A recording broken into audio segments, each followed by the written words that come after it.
Welcome, everyone, to the Islanders Never Say Die podcast. I'm your host, TJ, and with me here, as always, is our NHL analyst and expert, the grumpy old man. They say there's no shame in his game because he's always the same. That's me. Grumpy, how are you doing this fine Saturday evening? Very nice. Thank you. Yourself? I can't complain. For those of you who are new to the channel, welcome. This is a twice a week All Islanders podcast that takes place every single Wednesday and Saturday at 8 p.m. Eastern Standard Time. So if you're new to the channel, we encourage you to do a few things. We encourage and actually implore you to subscribe on YouTube, to like on Facebook, and to follow on Twitter. Again, if you like the content too, make sure you hit the thumbs up button because apparently that helps the algorithm. It helps get this fun time, this fun podcast, especially during the off season, helps get this out to the masses. It helps get this out to the listening masses of Islander fans and the different sects of Islander fan groups. So make sure to hit the thumbs up. Make sure to subscribe on YouTube. And also, we have a secondary podcast that takes place every single Thursday, 9 p.m. Eastern Standard Time, and every Sunday at 8 p.m. Eastern Standard Time called TJ and the Grumpy Old Man. That is an all sports podcast where we talk anything and everything sports. We talk world football. We talk NFL. We talk college athletics. We talk baseball. We talk basketball. We talk hockey. We talk anything and everything if sports are included. And also we do some fan fights.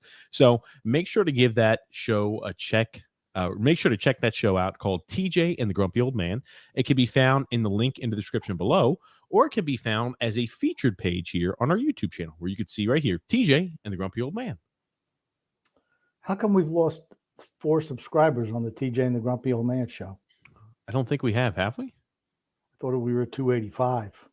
I don't know, Grump. And that is not a robust number. I'm just saying. It's a robust number. I'm pretty sure 285 is the biggest number. That's the most subscribers on any channel in the history of YouTube, Grump. Okay. Don't forget it.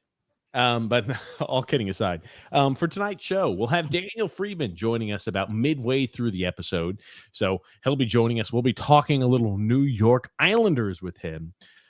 Grump, we're obviously in the dog days of summer. The draft is coming up soon. Usually this time period, we'd be saying, wow, who are we getting excited? Who are the Islanders going to be looking at? And the second round pick looks to be possibly the earliest selection we'll have. I don't know. The rumors continue to whirl all over the place that Josh Bailey will no longer be an Islander, and everybody imagines it's at least going to take a second round pick to get rid of Josh Bailey. I just keep him. Just keep him for a year. Is it going to make that much of a difference? Well, for the team, if they've got plans on competing next year, absolutely it will. They're going to need the cap space. But you got to get some different players. It's funny. I've been thinking about that. Would you take a run at Patrick Kane on the cheap? If he would want to come here, absolutely. And what I'm saying is, I figure no one is going to sign him until they find something out about the hip injury. The hip, because he's having hip resurfacing surgery. The same one, remember, the hip resurfacing surgery, Ryan Kessler had that back in the day, was never really the same. Nick Backstrom had that hip resurfacing surgery as well recently. He just came back he was okay. But you could tell he's not the same guy he was. It's a really, really invasive procedure, I assume, for professional athletes, especially hockey players where hip mobility is extremely important. Yeah.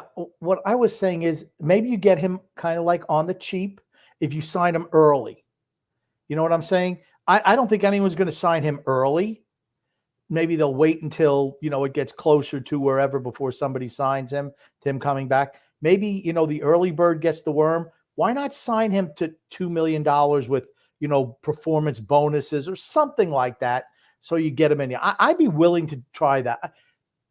I'm just a firm believer in you cannot bring the same team back and expect to win anything. Just not good enough. Sorry. But I mean, if you can make some small changes, maybe on some depressed assets, bring them in. I think maybe that might be a way to go to make the team a little bit better. Roll the dice on some guys who've had some injury history. I mean, I'm all for that, honestly. I was thinking about it this week. We're at a spot where you kind of have to almost take a chance on guys who maybe are not perceived as valuable as they once were. Like for a guy, I'm going to ask you this, Grumpy. Oliver Ekman-Larsson is a guy who was just bought out by the Vancouver Canucks. They helped facilitate the buyout by getting or whatever, Arizona absorbing some of the cap hit or something like that at the buyout. So they bought out Oliver Ekman-Larsson. Well, wasn't Vancouver who bought him out? Vancouver bought him out, but they had to go ahead and facilitate it with Arizona. I'm sorry if I didn't make that clear. Okay. Arizona was there to absorb some of the cap hit. Let me pull up what happened there so we could talk about that here. Okay. So I guess you're wondering if Oliver Ekman-Larsson might be something the Islanders would be interested in. Or I'm saying that just players in general like this, because they bought out the last 4 years of his deal. I mean, players. That's how you do a buyout, by the way. That's how you do a buyout. You don't wait till the last year and then try to do something like that. You just, I don't know.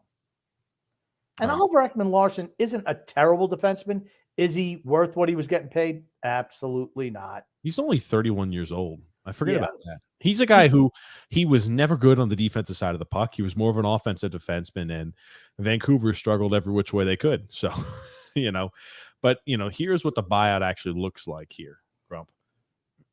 You've got essentially Anaheim, or I'm sorry, you've got essentially Arizona, who's eating $500,000 to $300,000 worth of that cap hit every single season, and Vancouver's eating over $2 million. At the tail end. They've got 2 years, 4.7. Yeah. So for me, if you're asking, is it worth taking a role at Oliver Ekman-Larsson? Here's the thing. The Islander fan in me says, yeah, we're all in to win, right? That's the type of guy who can help your defense out, moving the puck. There's going to be he's going to be a wanted free agent. Is he going to get $8 million a year? No, he's not. He'll sign a short-term deal, but someone will get somebody who can play. In the perfect world, if we hadn't pissed all our salary cap money away on certain players, maybe we could go after somebody like that. We just don't have enough money. And specifically when you hear, oh, well, we want to bring back Parise and Engvall and Varlamov and Parise. Well, you can't bring the same team back. You're going to have to shake things up a little bit. Have to do it. I mean, I'd rather dump Parise, Varlamov, Engvall, and who was the other guy I mentioned? Doesn't matter. They even think about bringing Mayfield back, right? But the whole thing is, don't you think we need to add some pieces to this? Maybe just to change up the mojo just a little bit? He's a left shot defenseman. More what I mean is players, you wonder about how can we address, and I'm not saying he's a guy who's an answer. I'm just saying, how can you progress the team, or what do the Islanders have to target? Because we're not going to be a team that could go after just with the cap space scenario, right? Even if you get rid of Josh Bailey, they apparently want to bring back Varlamov. They want to bring back Pierre Engvall, depending on how large that contract is. That will be interesting how much they pay him.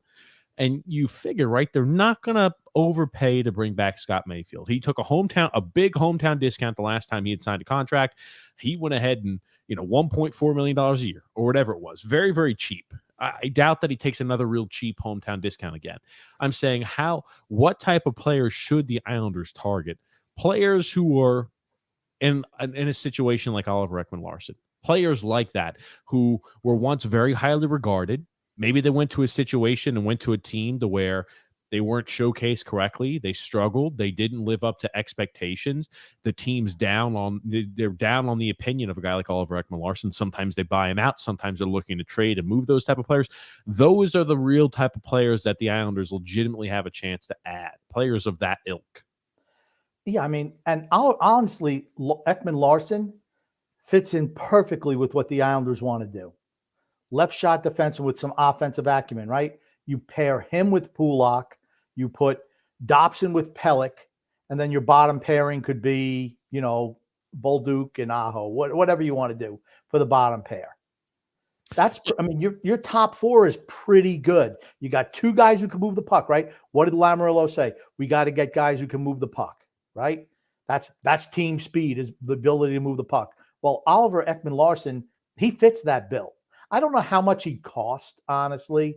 He's probably out of our price range, but it's that type of out of the box thinking that I don't think he's capable of, but I think the Islanders really need to do. And like I said, Patrick Kane. Let's say Engvall gets $4 million a year. Would you rather have Patrick Kane for $4 million or Pierre Engvall? Or that Patrick Kane. So would I. And I don't. And that's, and like I said, yes, I realize you're taking a risk on injury, but Patrick Kane's a way better player than Pierre Engvall, and he could be somebody you slot right on that first line. Horvat, Barzal, Kane. That's a really good first line. I mean, those are the type of things I think we need to do. There are guys out there that, like I said, depressed assets that I'm absolutely willing to roll the dice on. I don't want to see the same team come back. I just think it's a mistake. I disagree. I'm trying to pull up here, Grumpy. I'm hoping you just keep talking about like how you think.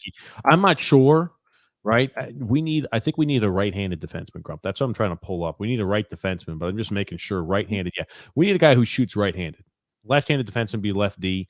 We've already got that position pulled in. Romanov and Bolduc. Why not roll that out there? Okay. So I'm just talking about, like, you just always kept on saying a guy like Oliver Ekman-Larsson. I was looking it up. Oliver Ekman-Larsson doesn't fit for us because he's a lefty. We need a righty. So that's what I was looking up. I'm just talking about a player of that ilk. You kept on using him as an example. He's not an example that's applicable for our situation. That's more what I wanted to make sure I had a chance to clear with you. I think you can. About it. I'd rather have my top four be cemented. Guys who can play 20, 25 minutes a night. That's what I want. And then your bottom pairing plays 10. You put Romanov out there, and you put, even if it's Bolduc who playing on his offside. I don't have a problem with that for your bottom pairing. You don't want that for your first two pairs, but for your bottom pairing, you can do that. Why would you want to put a young guy in his offhand? On his offside? Well, that's what we've done with Dobson. We've done that with him for years. I'm just saying we've complained about that too. It doesn't make sense to do that. Okay. Like I said, you got to think outside the box. He's not the answer for us. He is a lefty. We need a righty. That's what I wanted to pull up. Okay. We need players like that in that sort of situation. Those are the type of players who could slot and go to the Islanders. Players like that. You're not going to be able to get, like we talk about Patrick Kane. Patrick Kane is not going to be highly regarded this offseason because he's coming off of hip surgery. That's what I mean. We're not going to be able to get guys who are highly regarded, guys who are at the peaks or guys who are at very high points in their career. We have to get guys who maybe once were very dominant and once were highly regarded, but have fallen on hard times possibly, and maybe a change of scenery helps get a little bit of juice back in their legs. That's the type of player we're looking for. That's the best case scenario, right? Can you pop up a comment from Nick Canetta at 819, please? Okay, Grump. Because it buys into kind of the same thing we're talking about now, and I don't want to wait an hour and a half down the line before we talk about it. Oh, my God. I can read it. Nick Canetta says, what are your guys' thoughts on the Islanders taking a chance on Sean Monahan? He's only predicted to have a $2 million cap hit, and he's only 26 or 27. Absolutely. Yes. What does Sean Monahan was a really good player. Is he that player anymore? No. I mean, I think he's had some injuries and just for whatever reason hasn't produced. But you know what? Why not roll the dice on somebody like that? Maybe he gives you the ability to trade a J.G. Pajot, for instance. Save yourself $3 million there by putting him as a third-line center. I mean, there's just I just think we need to refresh the roster. And it's obvious we're not going to do it through, draft picks. So if you feel it's urgent that you need to move Bailey off then his $5 million cap hit, for a second round pick, it gives you $10.2 million. Maybe you make a trade, you move out of JG Pajot, that gives you another $3 million. Then maybe you can fit a Kane and the defenseman that you need and another forward. I mean, those are just the type of things that need to be done for this team. I can't say it enough. You cannot bring the whole team back again and expect different results. You just can't. And Monahan's a guy who he wound up having a season-ending groin injury that kept him out for something like 55 plus games this last season. His first year with the Montreal Canadiens, it was like on a 1-year prove-it type deal. The numbers weren't bad. And again, like, the Canadiens were a bad team. He had 17 points in 25 games. The Canadiens were a bad team. So that's a guy where Monahan, we talk about, again, a guy who is, as Grumpy mentioned, and as I've mentioned, who has struggled as of recent, but there is talent there. Can you do what needs to be done to showcase that talent and the best bring that out on a night in, night out basis? A guy like Sean Monahan, right? You look back in, what was it, like a 17, 18, or 18, 19, he was having almost on a point per game pace. He was really good for during Calgary. that time period for Calgary. And he kind of lost his footing in the lineup and the start and the spot, and his role changed a bit, and you saw the numbers drop a little bit, and then Calgary let him walk, and there he is in Montreal. Yeah, that's a guy I'm and thank you, Nick Canetta, for that comment, because I don't know all the guys who are available in the league, but that's the type of guy we're talking about. Yes. And, it's right. And then you can move yourself a JG Pajot, right? You just think, when you think about kind of like the philosophy behind it, we're having a search for bargain. In reality, this is like bargain bin deals. That's what we're having to search for the Islanders right now. I think it can be done. I think it could help elevate the team. Whether that's enough to put us over the edge or not is a completely different conversation. But how can you elevate the team? I think it has to be done like you're a bargain hunter.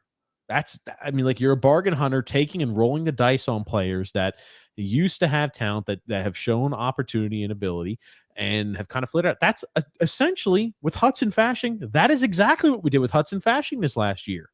A guy who never made it in Ottawa, never made it in Buffalo, a guy who kind of was always on it, never made it in Los Angeles, a guy who was always on the outside looking in, a guy who was more of one of those 4A type players. They rolled the dice essentially just on a league vet minimum deal on a 2-way contract. And he's a guy who was put in the right situation, was able to, shine and show what the value of his stock used to be years ago. And that's what the Islanders have to look for. Bargain bin deals. Yeah, but there's much more upside to a Sean Monahan or an Oliver Ekman-Larsson or a Patrick Kane as opposed to a Hudson Fasching. I mean, so, just looking at it that way, Hudson Fasching's bottom line guy. That's what he is. Or maybe he can slide to the third line. But a Sean Monahan, he was the number one center in Calgary for a while. I mean, and they weren't bad. He was really, really good. And everyone knows Patrick Kane and Ekman-Larsson too. I mean, yeah, the contract with Ekman-Larsson, that's why he got dropped. I mean, but I wouldn't mind bringing all three of those guys in. We need to change the way, we need to have a different dynamic to the team going into next year. He's a righty, right? Oliver Ekman-Larsson. That's why I had to look that up before you continue to blurt it out. He's a lefty. It doesn't matter. You can make the bottom pairing work. He's a lefty. We need a righty. You don't need a righty on the first two pairings. It's the third pairing is where you need a righty. You have Pulak and Dobson are righties. You don't need a top two pairing right-handed defenseman. It's the bottom pairing. So when you're rolling the dice, you want to roll the dice and say, "Hey, we're putting somebody on their offhand." That doesn't strike me as something I want. You get some other ham and egger to play the right side. So what? It's the bottom pairing. Your top two will have two guys who can play defense and two guys who can move the puck. We have You're one guy. You need two different defensemen, not one. You're suggesting two with this scenario, not 1, 2. Is that correct? Or you can put somebody on their other side. You absolutely can do it. You can put a Samuel Bolduc on his other side, or maybe you put Romanov on the other side. This is the same shit you have complained about in the past. Okay, but I am not in favor, to make this clear, I'm not in favor of playing somebody on the offside. You know what? I'm about getting talent on the team. We don't have enough. We do not have enough talent. So Oliver Ekman-Larsson absolutely improves the talent of the defense. Patrick Kane and Sean Monahan absolutely improve the talent of the offense.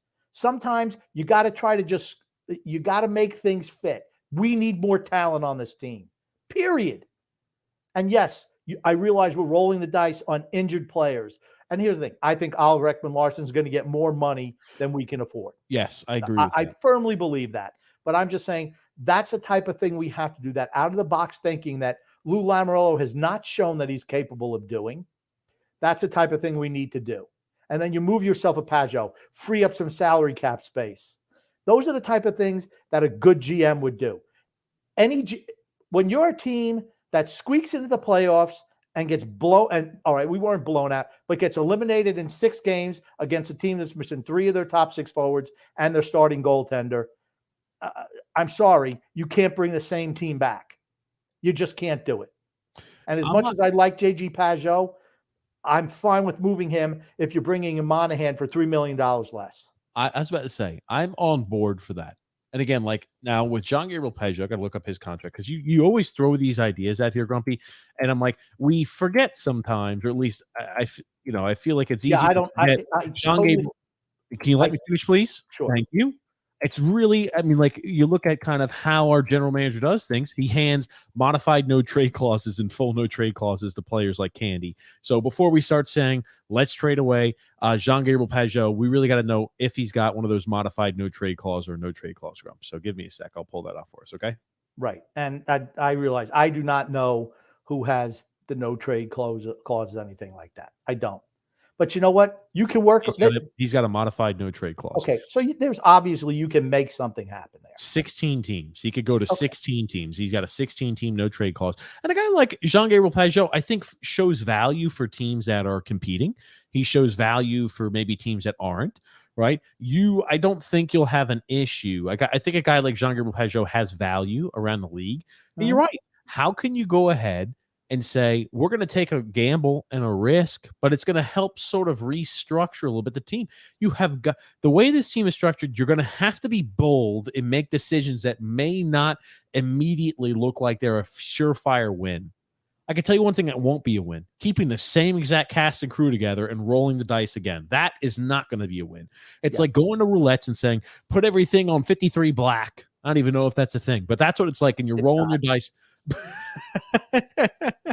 Or what's the one where they spin it around? Just it's roulette. It's roulette. Roulette. Okay.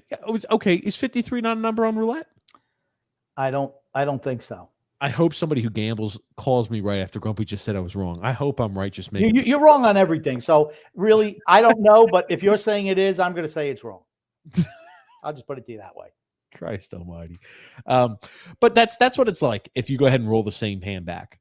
I don't think it's a bad idea at all to say, let's try Monahan at the third line center. You're going to get assets for Jean-Gabriel Pageau. You will. You can use those assets. You can use those assets to A, make selections of players in a very deep draft.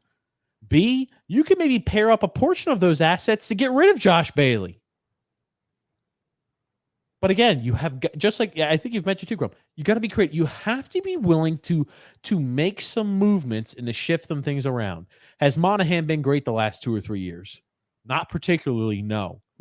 He's shown that he can do it at a high level, and he's done it before like that too. Jean-Gabriel Pageau is like a Swiss knife for us. Sean Monahan will not be an Army Swiss knife for us. He's going to be a guy who provides points. That's what you're looking for at a guy like that. He's not going to be a utility knife, though. Yeah, but he's able to play defense.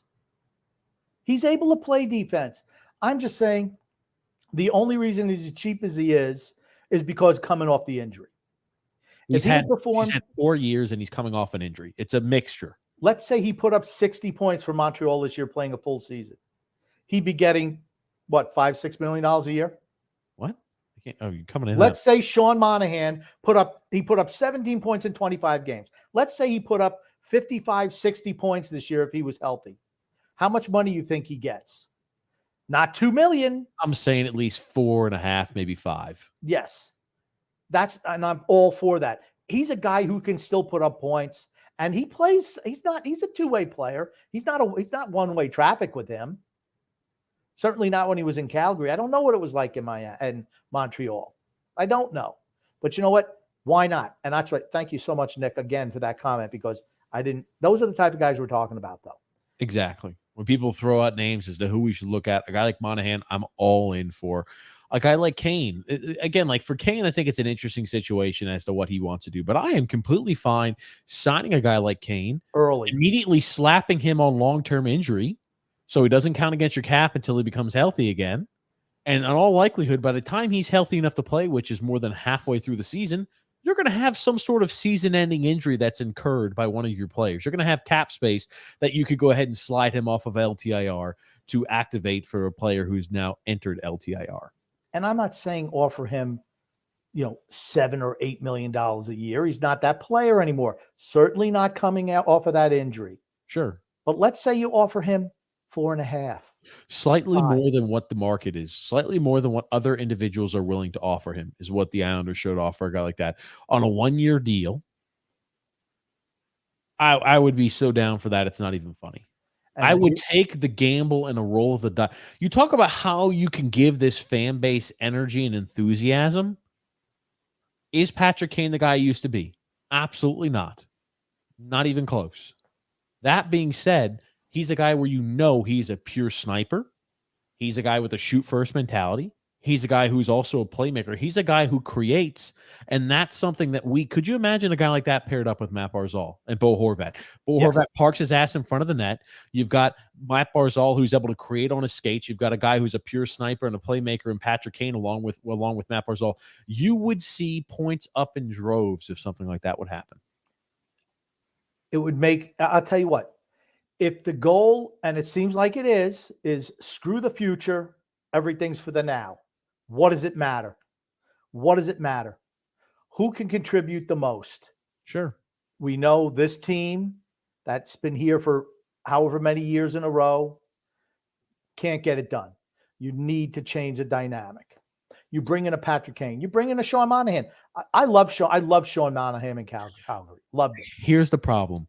Now I've started to believe that, hey, we're just a few moves away from being a team that's completely different structure. But the whole thing is we're not going to make any moves. All these things we're talking about, none of it's going to happen. Correct.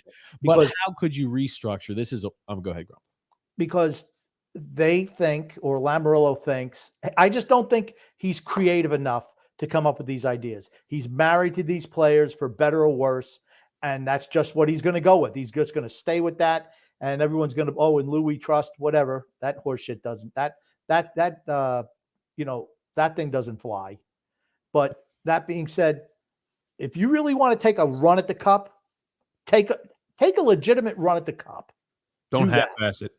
Yeah, don't just bring the same cast and crew back. No. You got to change it up. And here's the thing.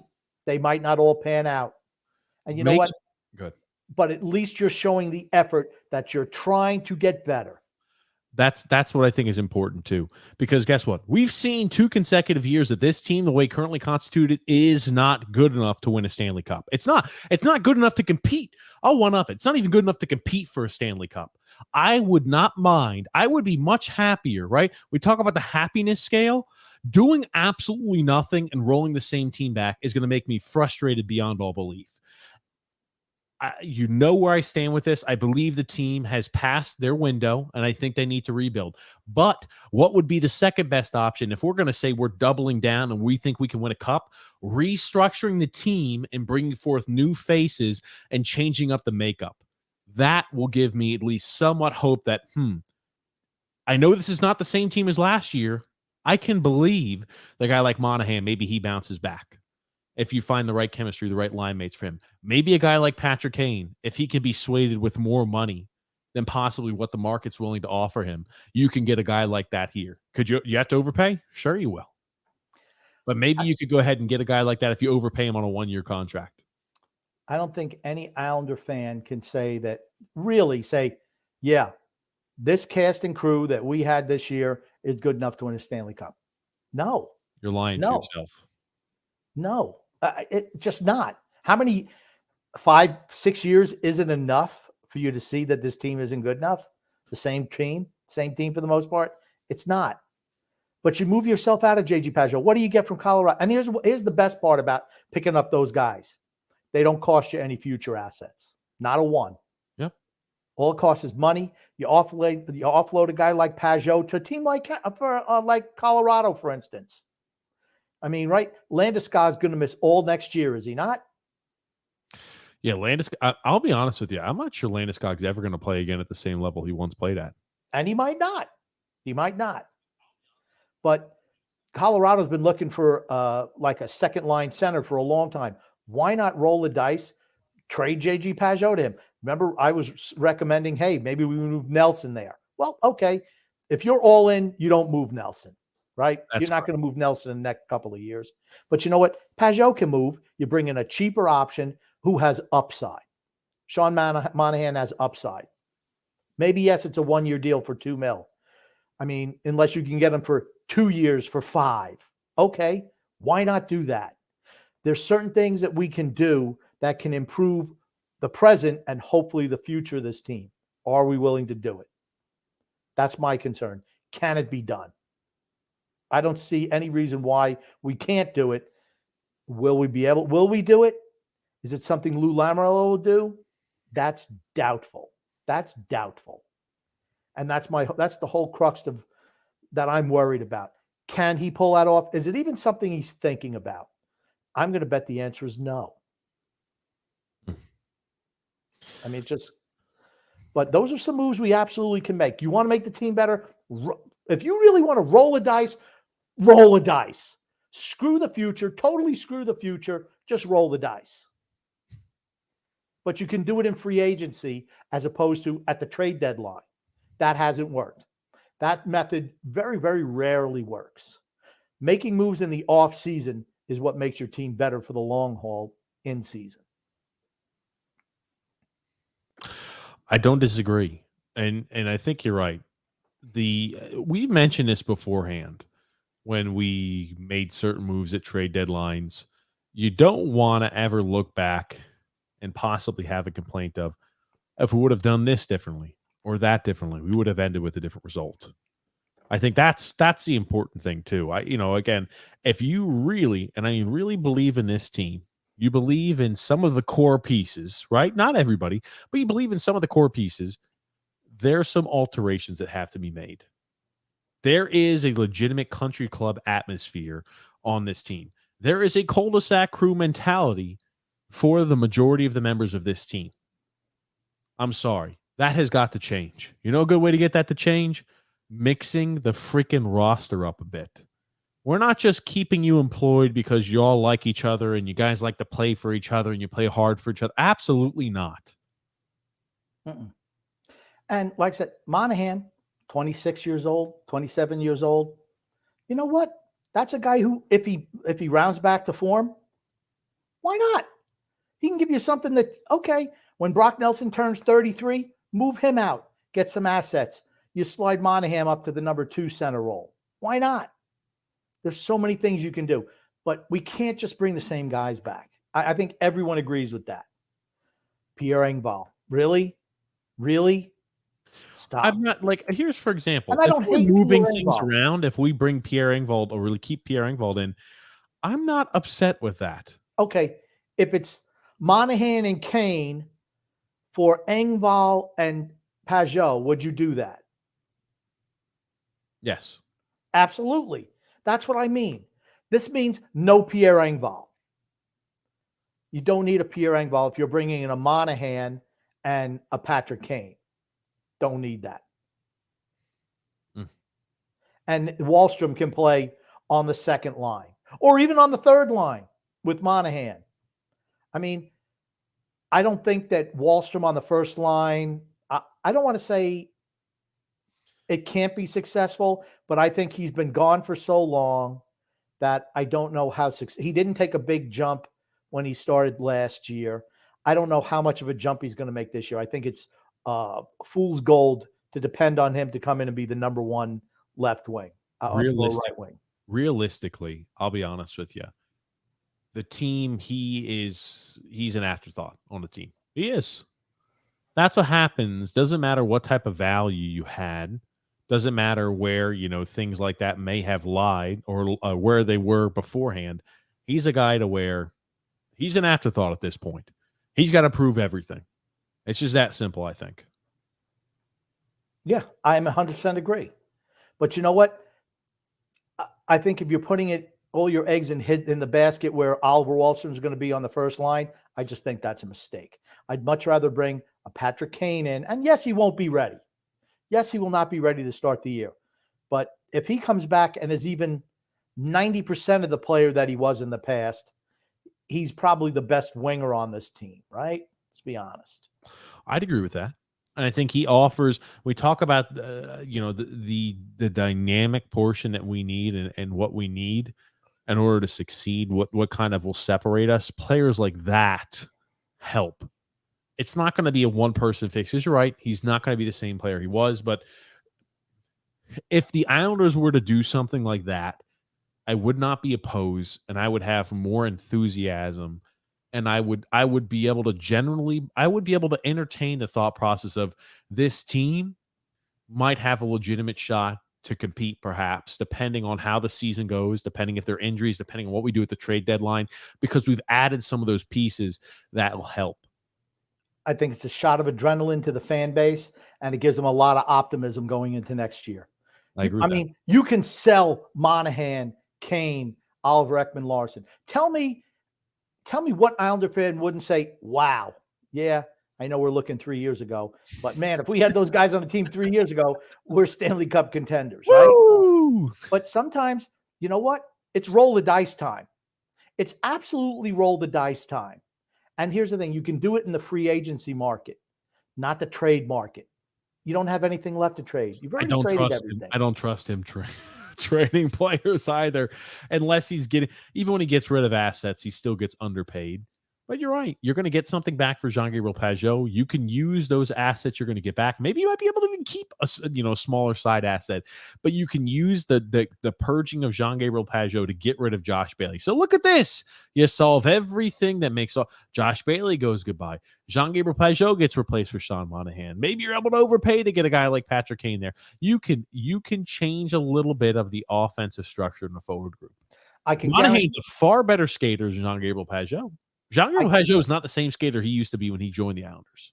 True. And I can guarantee you're not going to give no trade clauses or no move clauses to Kane, Ekman-Larsson, or Sean Monahan.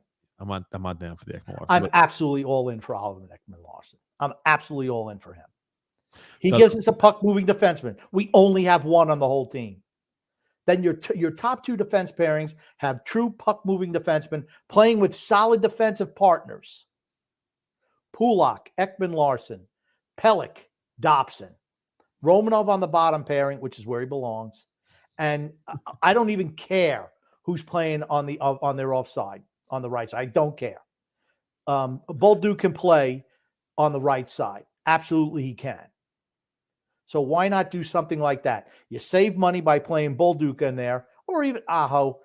Aho's a number 7 guy. I'm sorry. He's nothing more than a 7 guy to me. Bolduc with Romanov. That's a solid enough defense core, and you can move the puck. Those are guys that can move the puck. Bolduc can move the puck. All righty, let's go ahead and jump into our ad read here for today before we start looking at some comments before Daniel joins in, because he'll be joining in around like about 20, 30 minutes or so. But today's podcast is brought to you by DraftKings. Light the lamp during the hockey playoffs with DraftKings Sportsbooks. New customers can make a $5 bet and score $200 in bonus bets instantly. Download the DraftKings Sportsbook app and use the promo code THPN. Again, that's promo code THPN only at DraftKings Sportsbook. And if you have a gambling problem, call 1-800-GAMBLER. And again, look at the description below as well as the show notes. If you or a loved one has a gambling problem, you can find resources to reach out to and to help through that. But Grump, speaking about that, man, we're at a spot to where there really aren't any sports, Grumpy Old Man, besides the MLB. It's quite some time, and there's nothing wrong with that. But this is it's the dog days of summer, man. It's the off-season time period now. Yeah, that's right. But you still have the draft and free agency coming up in basketball and hockey. August is the true dog days before NFL starts training camps. Then you're in the true dog days of August. It's August. Ponyboy Curtis says 20 minutes late per usual. That's right, Ponyboy. Andrew L says big news out of the Islanders today. Lou had Chinese food for dinner. Hey, good for him. Hopefully his bowels are running usual then, without issue. Hopefully he's tuned into the show. Maybe to get some, even if he doesn't like the ideas, maybe to get some creative juices flowing in his brain. Because, again, at this point, as a fan, I think all fans, optimistic, pessimistic, and the fence riders, I think they all agree that some sort of change could benefit the Islanders. If done correctly, could benefit the Islanders. That simple. Pumper Curtis says, boys, How do you not think it's hilarious that the hot dog king himself, Phil Kessel, played 82 games in a season and rode the bench all playoffs? I don't dislike Phil Kessel. I know a lot of people don't like him and like to goof on him. I like Phil Kessel. Maybe it's because we both have an affinity for loving hot dogs. Maybe. With ramen. With ramen. That's right. With ramen. Michael B says, Happy Father's Day, you grumpy old damn bastard. ODB, I assume that's what that Happy means. Father's Day to all the dads out there. There it is. Because I'll forget it by the end of the show. Nick C. Oh, here you go. I think we read that already. Perfect. JP said, Good evening, gentlemen. It's Saturday night. I'm in rehearsal, so I'll be watching in delay. But I hope all's well with you guys. Thanks, JP. Hopefully everything's good with you too. Frank K says Laviolette doesn't make the Rangers better. I disagree. I 100% disagree with that. I think Laviolette's a good fit for them. So do I.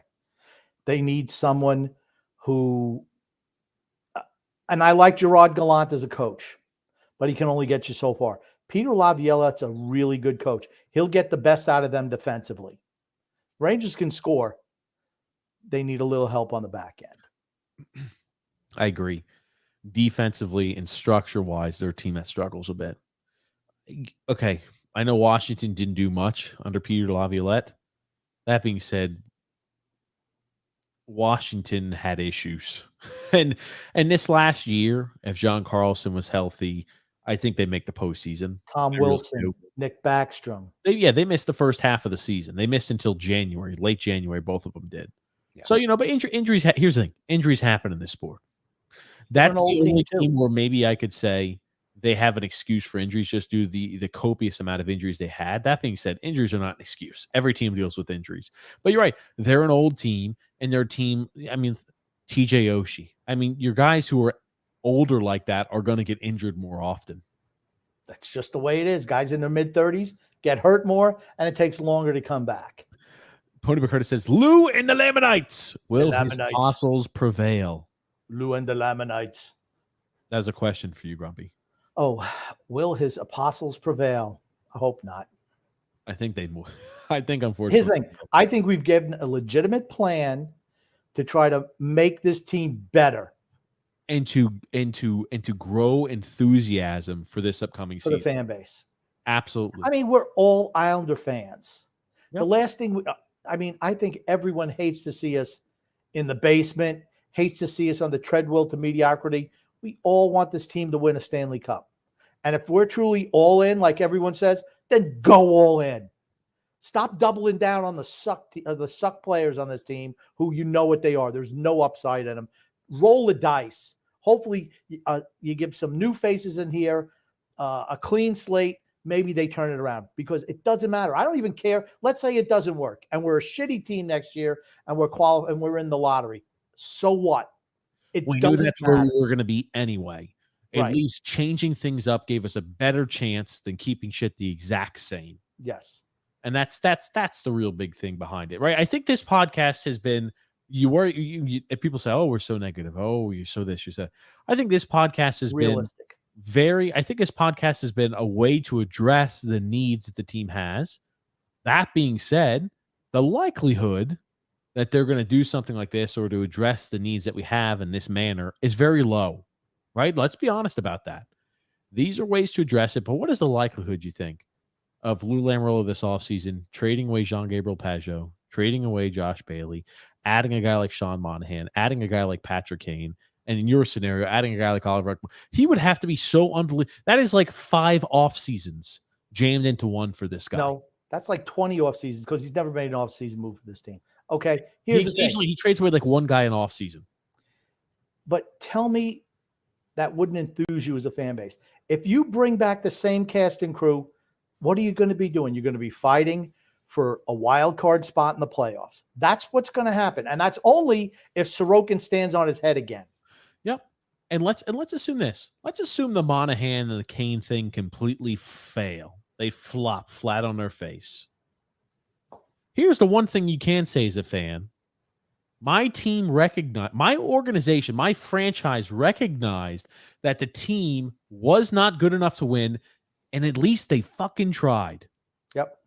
I will be happier with that, at least showing effort, at least saying we're going to make a bold move. Florida, when they made that move, that's a bold effing move. Sometimes the bold moves pay off, sometimes they don't. When the bold move pays off, you end up like the Florida Panthers sneaking their way into the Stanley Cup Finals. When bold moves pay off, things tend to go fantastic. When they fail, at least you gave it a damn shot. It's better than just continuing to sit there and say, it's literally the definition of insanity. Doing the same thing over and over again, expecting different results. Yep. I'd rather not go insane this year. So let's change shit up. And as an Islander fan, do you not think, okay, say to yourself, Florida's going to be better than they were this year? I think they will be.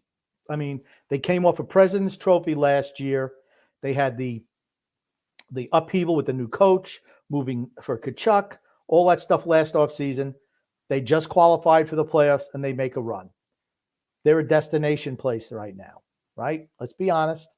If they want to sign people, they can, because people say, wow, they were close. So they get a shot. They're going to be better next year. Pittsburgh will be better next year. Sure. I guarantee you Pittsburgh will be better next year. They have a legitimate front office where everybody's pulling in the same direction, not like they had last year. Yeah. They're going to do everything they can to get the most out of the last couple of years of Crosby and Malkin and Letang. And I expect Pittsburgh will go out and get a goalie. What if they get Connor Hellebuck in the offseason? Because that's the rumor, right? Pittsburgh hot on Connor Hellebuck. What if they get him?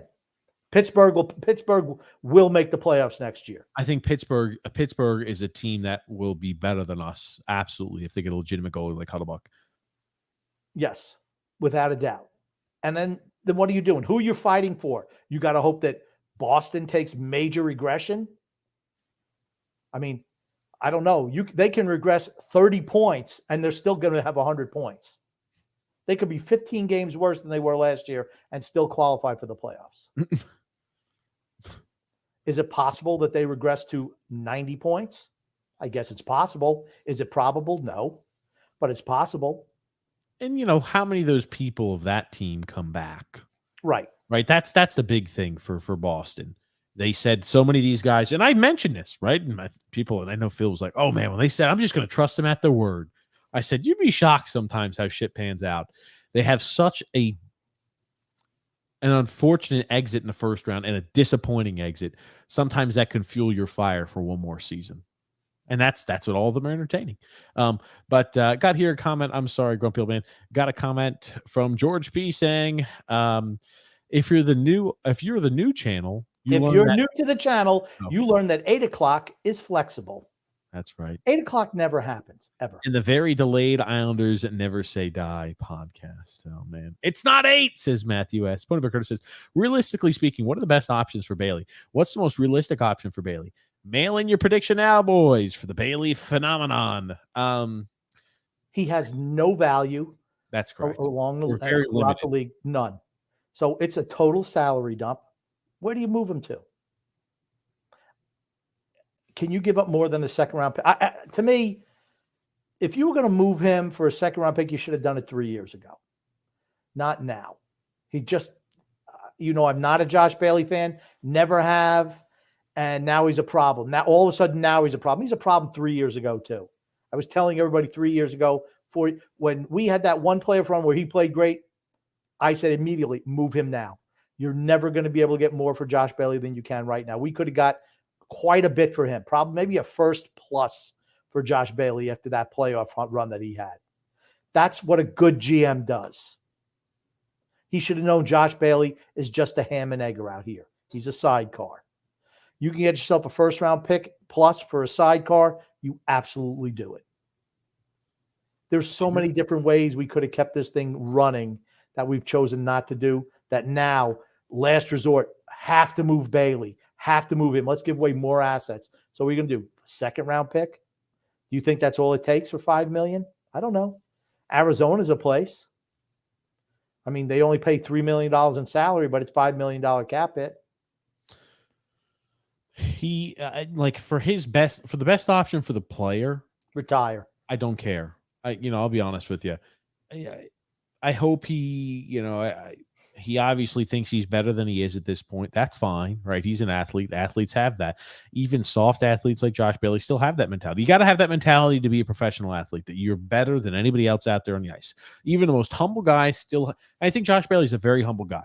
Yep. Even very humble guys like that have to have that mentality to be a successful professional athlete. It's that simple. So like I know people are trashing on him, and maybe we kind of joked around a bit with him too when he was making those comments, like he's got to be delusional. But that's the mentality that professional athletes have to stick around in this business. It's just that simple. But best case scenario for him, I don't know. Wherever he wants to go. The best case scenario is not on the Islanders. Did you notice that I stopped talking about Josh Bailey 3/4 of the way through the season? Yeah, it was not even in the lineup. So because he wasn't in the lineup.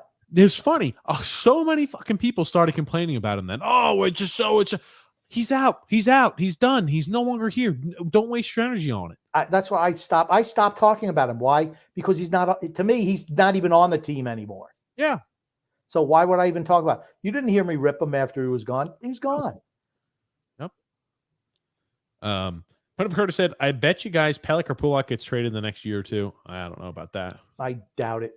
They're going to have to pick their play up. Holy shit, Grumpy. What is that on his hands? He's got New York Jets mittens on. Oh man. He's already putting young cheese in a lifetime of misery for a fan base. I'm sorry, young cheese. Not only you're destined to be a Jets fan, you're also destined to be an Islander fan. There's a lot of hardships ahead for you, Mr. Young Cheese there. But congratulations, Tony Cheese. That's right. For those who don't know, Tony Cheese had a child. His wife delivered the child. Tony had nothing to do with it. Tony did it all, man. 21.5 inches long, 10 pounds at 1 ounce or 10 pounds, 5 ounces? It was 13 pounds, 5 ounces. He was not 13 pounds. He was 10 pounds. I want to say 10.1 or 10.5, which is a big ass baby. That's all I'm saying. I will say, go ahead, Grump. Hats off to Mrs. Cheese there. I will say this. He's got gloves on. It looks like he's a little bit bigger. He's going to be a future offensive tackle for the Jets, my friend. He's already got the gloves on, ready to hammer the people out there, ready to be a road grader, Grumpy. And there is no truth to the rumor that his first name is going to be Mackay. But one thing you noticed, he has hair more than his dad already. Oh, shit. Frank K said, maybe the Rangers could hire Brad Isbister, too. Maybe they hire Pekka as an assistant. I did hear that. It looks like Pekka may join Peter Laviolette. And the last time, remember when Peter Laviolette joined the Islanders in 2001, Michael Pekka joined as an assistant. So there is a lot of validity behind the possibility of Michael Pekka joining up forces with Peter Laviolette. That's a good move for the Rangers. I think so too. I really do. I don't think the Rangers I don't think they have enough grit at times. And even though I always say players win games, coaches lose them, a certain energy in practice every day would probably be good for that team. Yep. Change the mentality. Like we talk about change it up. Changes that the need to. Toronto needs a mentality change. Toronto needs a heart implant, or a heart revival. And the same thing, the Rangers need a little bit to change things up too. You don't win, you got to make changes. No, you got to roll back the same crew, because in Lou we trust. Roll back the same roster. If you bring the same team back, even if you win, you lose. You'll not win the next season. I guarantee you that. Like Vegas, no shot of Vegas winning next year. No shot. Yeah. George P said, package Bailey and the second in a bag of pucks, and we wouldn't get that. Or for a bag of pucks, and we wouldn't get that. Well, maybe, hey, if we trade away Jean-Gabriel Pageau, I would anticipate we get more than a second-round pick. Or maybe we just get a second, and it's a wash. Get rid of Bailey, you get rid of Jean-Gabriel Pageau, you bring in Monahan to replace him. Anyway, Anthony Rizzi said, do not trade draft capital to get rid of Josh Bailey. You know what? Nope, not anymore. Nope, move it. Move the second. Move Pageau, bring in Monahan, dump Bailey, bring in Kane, bring in Ekman Larson. Go for it. Go for it. I'll have more respect for you as a general manager if you go for it. Stanley Cup or bust 2 years, what do? Nothing. Right? This year, Bo Horvat, whoop-de-damn-do. You traded everything, and then you gave him way too much money, way too much term, another no-trade clause. Under my plan, no more no-trade clauses, short-term deals, roll a freaking dice. Roll the dice to make the team better. Make it more fun to watch. P. Rangval, thanks. Thanks for the memories. See you later. We have Patrick Kane. Don't need you. Yeah. That's what I'm saying. Sean Monahan. Yes, I like Sean Monahan. Bring him in. Bring in guys I like. Makes me root for the team even more. Sean Monahan, yes. Look at this, guys. We're all on board. There's ways to fix this team. Will we take the necessary steps? No, we will not. And that's why I try not to get too excited, because the rosterbation issue, which I guess this could be kind of like, right? Right. I got excited. I'm getting excited today. Is that we do a rosterbation, right? So, and you know what happens? Nothing. Nothing happens. I don't want Tarasenko. Nope. I don't want him. him. Please, no. Don't want him. Don't want to. Why? Because Patrick Kane, you're not going to get Tarasenko on a 1-year deal for $3 million or $4 million. That's not going to happen. Yep. Patrick Kane, yeah, the Islanders are not my preferred destination. You know what? I'll play with them for a year. Shows other teams I can still play. Maybe we catch lightning in a bottle there, and then I move somewhere else. I'm fine with that. Frank K said, Lou making a good pick. I don't trust him. I don't trust him to wash my clothes. Oh, God. And Pony Curtis said, and boys, serious question for you. I want your separate answers for both. Who do you think should get the letters on their jerseys next year? And who do you think will end up with the letters? I'll go first. Who has? Okay, go ahead, TJ. I think it should be Matt Barzal with the captain, assistant captain, probably Bo Horvat. But again, I question a little bit of the heart in that dog, to be honest with you. Call me crazy. We could pull ourselves a little Bobby Lou. Uh-oh.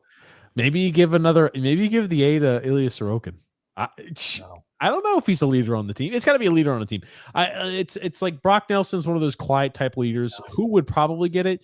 Anders Lee stays captain, and Brock Nelson stays assistant captain. Bo Horvat gets the other assistant captain. That's probably what's going to happen. Brock Nelson's not an assistant. He's going to get the A. He's going to get an A. They juggled the A around so many damn times because there are times when Bailey wasn't in the lineup, Cal Clutterbuck wasn't in the line. They bounced the whole. Cal Clutterbuck should not have any sort of letter on his besides Clutterbuck. No letters on Cal's jersey. Sorry. Okay. Who should it be? Barzal is captain, Horvat as an assistant, and Adam Pelech is the other assistant. I thought you were going to say no adoption for assistant. He can't have the assistant. But I'm like, no. Maybe next year. Who will it be? It'll be Clutterbuck with the A, Lee with the C, and who knows? If Parise stays, maybe they give Parise an A.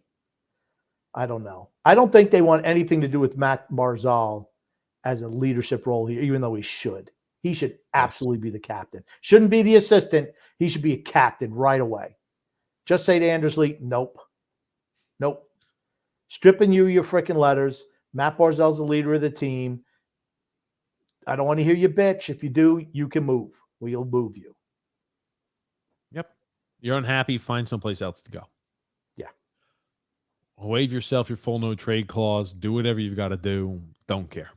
And I think Horvat's definitely a leader type. Under no circumstances should we trade that pick. I agree. Tony Cheese. Does Bailey give good? Oh, God. Charles Dittmer says here, any ideas on who we should target in the draft? I have not even started looking. I will look. I will entertain. What I don't want to have happen is I've been preparing for weeks, maybe months, like I did last year. And at the NHL draft, we go ahead and trade away our second round pick, like our first round pick last year. And we don't end up with a pick until the fourth round. That's where I'm like, there's nothing more disappointing than me putting hours, and I mean hours, preparing as the guys who could slip for us like I did last year, and then just having all that freaking fall by the wayside. Anyway, Andrew L says here, what do you guys think about signing Oliver Ekman-Larsson or Noah Hannafin? I like Noah Hannafin. I like the Noah Hannafin idea. Both of them work. Both of them work. I don't know which side Hannafin plays on. Hannafin's going to be cheaper than Ekman-Larsson. But that scenario works for me. Okay, you can't get Ekman-Larsson.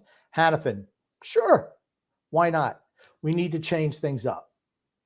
Cannot bring the same cast and crew back. Just can't do it. Hannafin's a lefty. Okay. Well, that still works. That's what we need. It still works. No, Ekman Larson's a lefty too. You said we need a righty. Gotcha. My God, but it still works. It still works for me. He's not as good as Ekman Larson. He can move the puck though. So yes, it still works for me, and it's cheaper than Ekman Larson. Why not? Yes. George B says, "Do you bury Bailey in Bridgeport or bury Bailey in Bridgeport? Period." If you can't move him, yes, send him to Bridgeport. You don't like it, I don't give a shit. You just cost us $4 million. We can't move you because you suck too much. See you later. Why not? I mean, I could see Bailey maybe being an assistant coach when his playing career is over. I mean, why not? Let him get a head start now. Let him be a player coach for Bridgeport. Why not? I'm sure they'd like. I mean, he's been a good soldier, shitty player, but a good soldier for the organization. Sure. I mean, let's be honest, right? I agree with that. If he has coaching aspirations, why not? Hey, why don't you retire now, Josh? And you know what? We'll put you coaching down there in Bridgeport, and maybe you can elevate yourself. Avoid the Christmas rush. But here's the thing: he can learn down in Bridgeport with an organization that he knows and loves. No problem with that. John D says, "Hey guys, I definitely would not use a pick to trade Bailey. I agree with Grumpy. Let him rot in the AHL." Well, I don't know. Maybe after people have been listening to my scenario here, maybe they'll think, yeah, we'll move that pick. Hey, if you're going to be all in, be all in. Here's the thing. It's not as much as we would like that scenario to transpire. It won't. I bet you. Because that won't happen, please don't trade the pick. if those items start to happen, you can use whatever you're going to trade away Jean-Gabriel Pageau for, whatever you're going to get back in return. You could ideally be able to use anything you get asset-wise in that to ship off Bailey. So you still shouldn't have to move this year's second-round pick. Do you think anything of my scenario comes true? Anything? What do you mean? Do I think anything of the scenario of the players? Do you think the likelihood, or what are you asking for? Yeah, do you think there's any chance any of that happens? I'm going to put the odds at, like, if you put down $1, you get $500,000 for every $1 you put down. It's the odds are astronomical, Grumpy. It's not going to happen, man. I wish it would, but it won't. Yeah. I mean, you got to be willing to make moves to make the team better.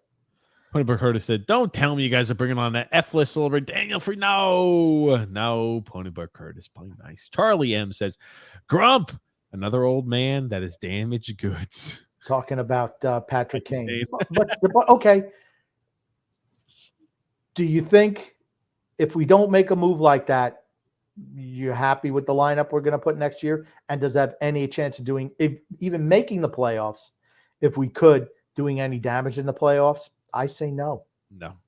I'd say if you don't make changes, there's 0% chance that this team does anything. If we make the playoffs next year, it's another first-round sweep, another first-round defeat.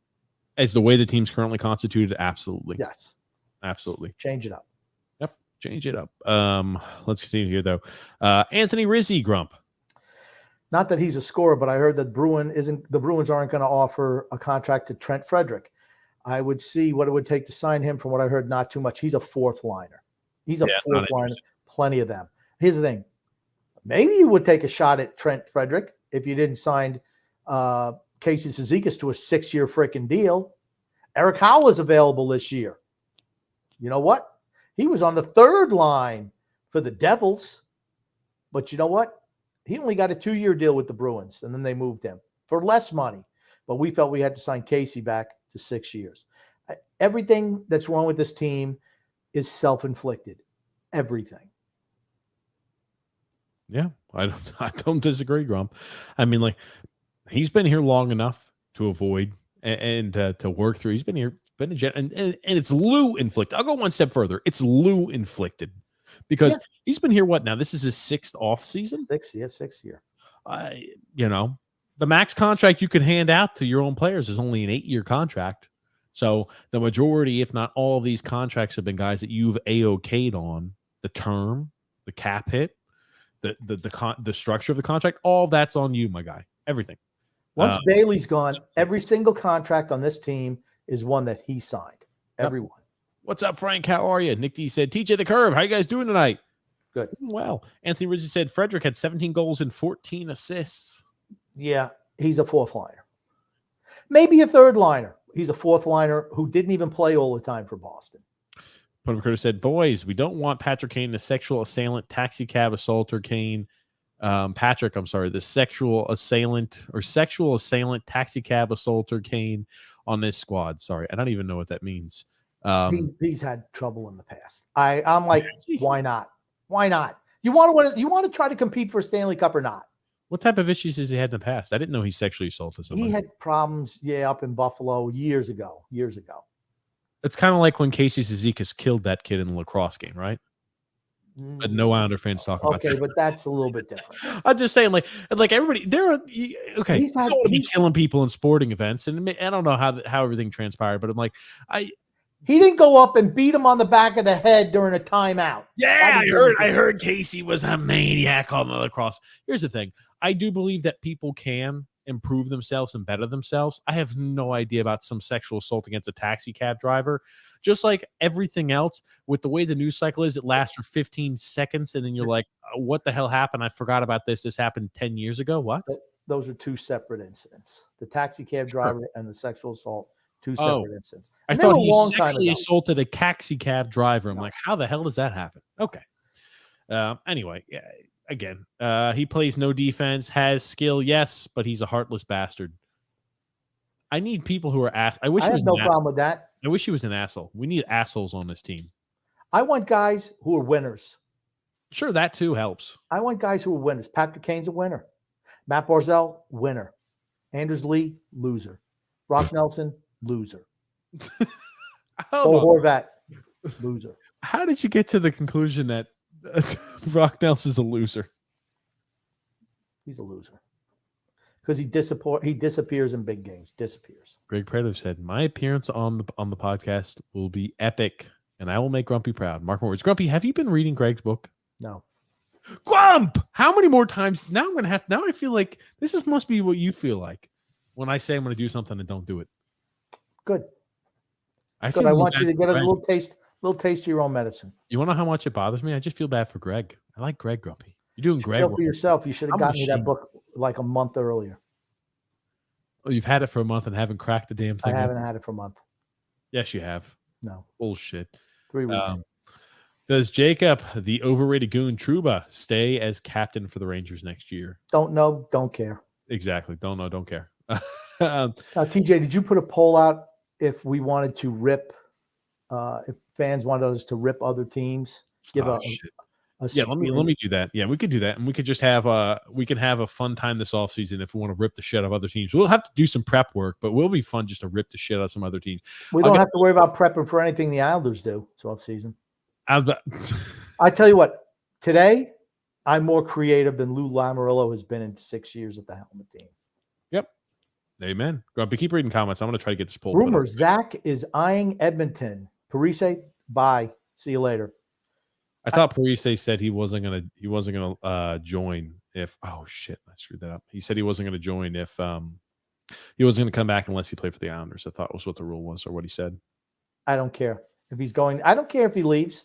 Doesn't matter. He's 30. He'll be 39 years old.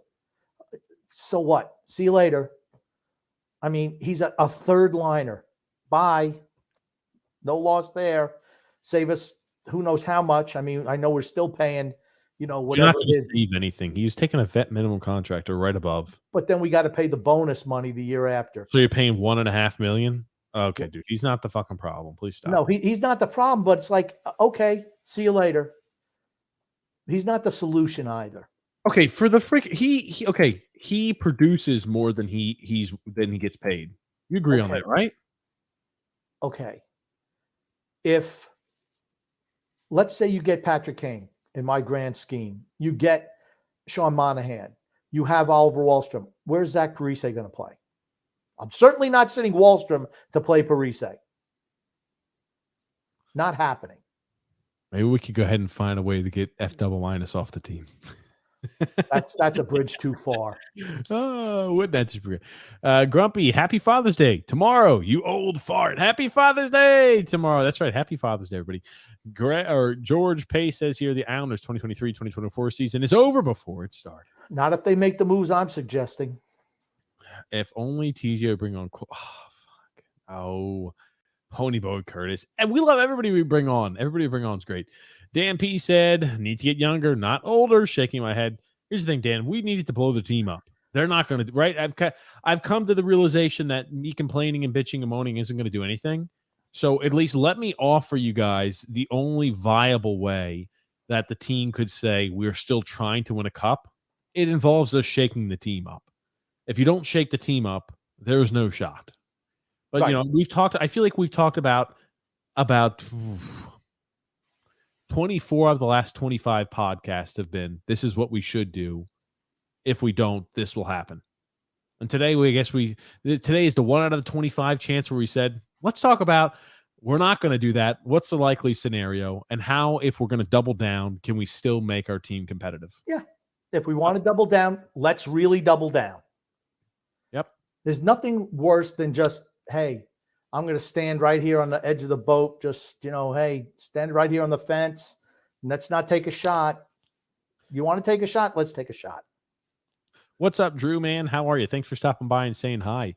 JP said Kane only looked like Kane for like 10 games tops. I don't want to rain on things, but both Kane and Ekman-Larsson all are older. Yep. Yes, absolutely they are. They're not going to be the same guys they were. Absolutely, they won't be. But now, here's the thing. You're not paying them like that either. And what you hope is you can get maybe some of those special games sprinkled in throughout the year. And then come postseason time period, you have a guy who can get hot. You have a guy who, like, for example, like for the Sharks this year, Joe Pavelski. Yep. Pavelski, old as hell. I think as a player, he's nowhere near what he used to be when he used to be in his prime for the Sharks. He had a great year this year. He had he had a pretty decent postseason too. He got cold for a little bit, but I thought he had a pretty decent postseason all around. And that's a guy where it's like, okay, where could you see value? Where could you see the team improve? Going to have to be guys that are going to be cheaper. Going to have to be guys that are going to be, looked down on a bit because of poor play as of recent. The same way we were able to pull Zach Parise off the scrap heap. Going to have to do that with other players too. That's the situation we're in. Yeah, he plays the right side just as easily. Rick Rock says Oliver Ekman-Larsson plays the right side just as easily. Talented as hell. Yeah, he's good. Yeah. He's just was nowhere near he's worth that contract. I'd get Victor Olofsson for cheap. If Yamamoto gets bought out, I would also easily get him. Olofsson was a natural goal scorer for Buffalo his first year or two. And he's here's the thing. They've gotten more talented and he's dropped down the depth chart. Here's the thing. He was a big goal scorer when they were really shitty. Now they got better players. Well, guess what? He's not as good anymore. It's because every team needs somebody who can score. But you find out who's really good when there's more talent on the team. Yep, I got to look up Yamamoto's numbers here. He's only 24 years old. Yeah, okay. He plays with Edmonton.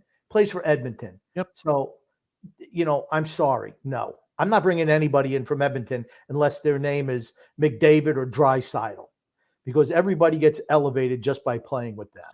Ye right to pop says here. Marshall Schultz dominated this playoffs, won the cup with the Knights. He's only 5'9".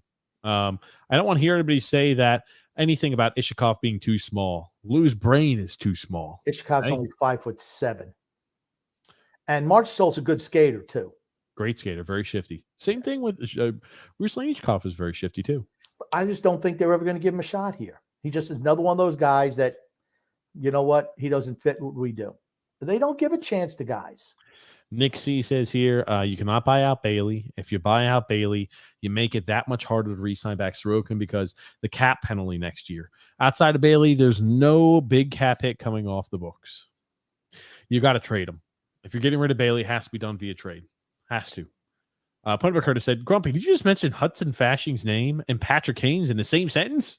Yeah, how they're not even closely comparable. Correct. Oh, there it is. John A. Grumpy old man. If the Islanders are going to trade for a defenseman. Matt Grzelcyk could be on the block. Other than that, I don't think Grzelcyk's on the block. And Grzelcyk fell out of favor in Boston anyway. Other than that, the Blues defenseman and Erik Karlsson are all too old and too costly. I also saw Pesce come up who like a bunch, but I don't see it happening. Pesce's not going anywhere. He's going to be in Carolina. I mean, Brent Pesce isn't leaving Carolina. Is it Brent Pesce? Yeah, for Carolina. Okay, I didn't know it was Brent. And I think he's still under contract. I don't think he's out of contract. We're not trading for anyone. Nothing here requires a trade unless you're moving guys. That's right. Pumpercutter says, never make fun of TJ comparing Anders Lee to Patrick Kane ever again. There it is. Man, this sucks. Us Islander fans have been dragged through the mud for years, only to have 4-year window now closed, in my opinion. Yeah. Well, here's the thing. We warned you 2 years ago that the window was closed. Yep. Warned you, told you it was closed. And what do we get? A year when we don't make the playoffs, we squeak in the playoffs, lose to an injury-riddled team. I mean, we told you it was coming. We're trying to prolong it now because that's what the team is doing. How can we make it better? Yep. We'll try to anyway. Steve Higashi says here, the problem with Monahan is that he was always playing hurt. He's never had time to heal. Once that happens, he's back to being good. Last year, he was top 5 in defensive zone takeaways. Bailey will get traded to Nashville. And let's talk about that comment first there from Steve. Yeah, I like Monahan. If Monahan could be had on the cheap around even $2.5 million on 1 year prove-it deal, I would freaking jump at that. I talked about Monahan last year when he was a free agent. I'm like, yeah, I'd love to bring Monahan in. I like Sean Monahan. His descent from where he was is a little bit mystifying. Maybe he didn't get along with Sutter. I don't know, but he's a good player, and he's had the injuries. Absolutely, that's a guy you roll the dice on. Absolutely. Yep. And he says, Bailey will get traded to Nashville. And why? Because Trotz likes him and thinks he's the smartest player that he's ever coached. And yes, this has been confirmed. Great. Take him. Cool. I'm down. Gungun says, Conor McGregor's rape accusers seen on video together after alleged NBA Finals assault. Oh, gosh. Oh, man, that'll be a fun one tomorrow. I think roulette goes up to 36, says Dan L. It's not 53. I know that much. Dan L. Hold on. Did he change it to picture of the baby? There is no baby there. I know. He's changed it to picture, Grumpy. Hold on. Let me make that a little bit bigger. Oh, come on, you stupid thing. Yeah. It looks like a little girl there. I don't know if the baby was. Well, here's the thing. The baby was the baby. You know what I mean? So it could have been a girl, could have been a boy. The hair was very, very short. It was a baby. Yeah. Nick C says, would Luke Shen be a viable option for a third pairing right-handed defenseman? I don't think he'd be very expensive either, but he is older. He's not what we need. We need puck movers in the back end. He's a guy who's I'm not saying he is of equal talent of Scott Mayfield, but his playing style is that of Scott Mayfield. Yeah. A stay-at-home, steady Eddie defenseman who is slow, kind of lugubrious with the way he moves. Lugubrious body. That's kind of the way Luke Shen is, and that's not what we need. That's right. Nope. I like the way you're thinking, says Dan L. Thanks, man. And Charlie M says here, what's Kane's incentive to come to the Islanders compared to Edmonton, Carolina, et cetera, to compete for a cup? None. Money. Maybe that's it. Money. Maybe other teams are more cautious with a guy like that coming off of hip surgery. And if you could be the one team that's saying, we believe in you, you can earn a guy's trust like that and maybe get a 1-year rental out of a guy like that. That's the only, and you talk about how small of an opportunity that is. It's such a small sliver of a chance, but that's the only way that can happen. I think, Charlie, not likely, but it's possible. TJ's 100% right. Maybe other teams like your Edmonton and Carolinas have a wait and see approach as opposed. And like I said, right at the top, you got to come right out of the chute trying to sign him. Try to give him something. He's like, you know what? Yeah, I'm hurt. It might not work out, but you know what? Yeah, I'm going to take that money. They put him on long-term injury for however long, so they can still use that cap money. Yes, that absolutely works. AJ Piazza, Grumpy. I meant to ask this last episode, but I wasn't able to watch live, but I saw the Islanders scouted Nate Danielson, who's a guaranteed first-round pick. Do you see any way they trade into the first round? No. I won't say no, but I'm going to say it's highly unlikely at this point. Unless you move, let's say you move Pajot and Bailey and a second-round pick to move up in the first round. Maybe something like that to somewhere. Maybe that works. It'll have to be some package deal. The whole thing is they're not looking – I don't think they're looking to trade up into the first round. What I think they're trying to do is get rid of Bailey. That's number one. Yeah, if you can move somebody else, I don't know how it works. I do not think.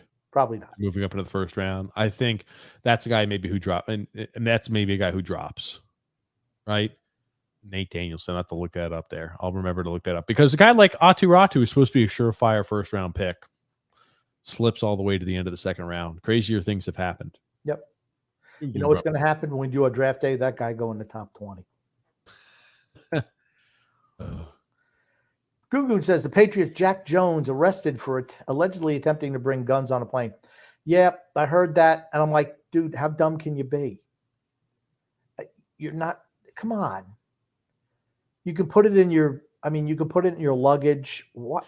Got to report that stuff. And they got to stow it under the plane if you're going to do that. Come on, man. It's like, come on. Use your head. Jack. Hit the road, Jack. Don't you come back no more, no more, no more. I'm not sure I want a defenseman free agent. We have guys in the minors. We need scoring. We don't have guys in the minors. Not to complain at the NHL level right now.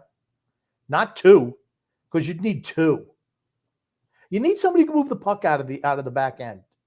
We got one guy who can do it. Yeah. AJ Piat says also, would you be willing to trade next year's first? No. Next year's first round pick for a pick in this year's first round? No. Absolutely not.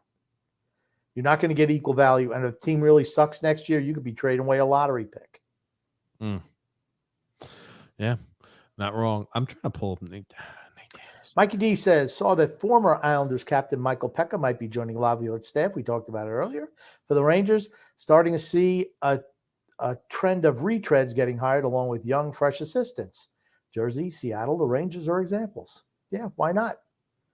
That's how you get your start, right? Let's be honest, it's a very closed society. I wonder if Lou can do something similar with Lane. Even though he's fresh himself, his assistants look like idiots, says Mikey D. The thing is, Lane is not established veteran coach. He's a rookie coach in essence, a very young head coach himself. So I think if you bring somebody else on the bench, there's too much temptation. Laviolette can do it. Great coaches, you can have guys like that as assistants. You don't want a ready-made assistant, a ready-made coach on your bench to replace the existing coach. You just talk about how that works, where it's like with Andrew Burnett, who came in as the assistant. Start kind of looking over your shoulder. If you're the head coach, it's like, okay, hold on, why is this guy and that guy coming in who have head coaching experience? And we had serious talks at the end of the year, and you had to answer some questions. I wonder what those questions were. Maybe they involved Lane Lambert. Gungun says, should the numbers of Chico and LaFontaine be retired or remain merely admired? Merely admired. Cannot retire everyone's number. As much as I love Chico and Pat LaFontaine, LaFontaine wasn't there long enough. And Chico, people forget how loved Chico Resch was. Way more than Billy Smith. But again, he was a guy that, at the end of the day, you can't retire everybody's number. Mikey D says here, it's sad that some of the annual cup contenders in the league still have their 2023 first round pick and we don't. Embarrassing, actually. We haven't had a first round pick since 2019. Think about that. They made sure to prioritize. This is one of the deepest draft classes we have seen in decades. It's why teams before this year were not trading away their draft picks for this year, because they're like, well, screw it. If we're in a situation where we're shitty, we have a chance to get a guy who could be a really top 10, a really top talented player. Yep. Tim J said, good enough to compete for 9th. It sounds good, but we still need to get rid of players. Absolutely, Tim. AJ Piazza here, Grumpy. And here's the thing with the scenario that I laid out, with the exception of Ekman Larson, he's going to have to take a longer-term deal. But the other guys, 1-year deals. I'd only offer Kane a 1-year deal. But, for Monahan, roll a dice, give him 2. I have no problem there. This way you're not strapped to them forever, like everything else Lou Lamoriello does. They're short-term deals that don't hurt you. AJ Piot says, I honestly don't understand why they wouldn't trade Pajot and maybe even Mayfield's rights, especially after Severson. Oh, sorry. Severson got traded. They got a third-round pick from Columbus for him. I know Severson got moved. Why? Yeah. Jersey knew that they were not going to sign Severson back. So what did they do? They sent him to Columbus for a third-round pick. Here's the thing, though. Severson was going to get an 8-year contract. That gives you no benefit to trade for a guy like Scott Mayfield that you can have for free unless you're giving him the 8-year contract. Really, that's the incentive for the player. You can give him 8 years. You can lower the amount of cap you have to give him every single year. So that's why it makes sense for them to trade for him. Unless a certain team loves him, does not want to get into a bidding war. And you could talk to the player first. The likelihood of that is very low, though, right? Okay, well, but why not move Mayfield for anything as opposed to nothing? He's not going to get moved. Okay. Because the value for a guy like that who's a bomb-pairing defenseman is not going to be high, right? Whatever. I'm just saying that he's a guy you should move. We should have moved him at the deadline. I agree with that. I agree. I don't disagree with that, Grumpy. We've got Daniel Freeman here. What's up, Daniel? How are you? Hey, how you doing? How you doing? Oh, not bad. Not bad. We actually were somewhat, I would say, positive on the Islanders today, talking about ways that the team, right, if they're going to be hell-bent on we don't need to restructure, we don't need to change the composition of the team, we are in win-now mode, we discussed a few ways that maybe they could do it. Maybe moving a guy like Jean-Gabriel Pageau, gathering some assets, getting rid of Bailey, going after a guy like Monahan in free agency, going after a guy like Kane, maybe going after a guy like Oliver Ekman-Larsson. I don't know. We agree that it can't just sit there and do nothing. But Daniel, we don't want to throw you in like that. I want to get first your opinion of the year. Your opinion. You've been getting in some Twitter wars too. I think I've seen the limited time I'm on Twitter. You've been getting in some spats there on Twitter. You get with the people must trade Sorokin. We need to trade Sorokin crew. You've been getting in some spats online too. Yeah. No, it's interesting to see just the different sides, and I mean, I don't know how you can look at what happened this season and not view it as. See, it's one thing. If you look at the season on its own, then it's not necessarily a failure. If you look at the season within the context of they went to back-to-back Eastern Conference Finals, then last year was a disaster, then this year was not so great, and they really waited until the last minute to get the impact player they needed for 2.5 years, he was kind of a failure. They barely made the playoffs. They weren't, like, I know some people on Twitter will say that they really could have beaten Carolina, and somehow it's Ilya Sorokin, the one player who showed up pretty much the entire year. It's his fault that they lost the series. Like, they were beating Carolina anyway. And even if they'd beaten Carolina, like, they weren't going to get smoked in the second round. Like, this team was barely a playoff team. They were a playoff team in technicality only. I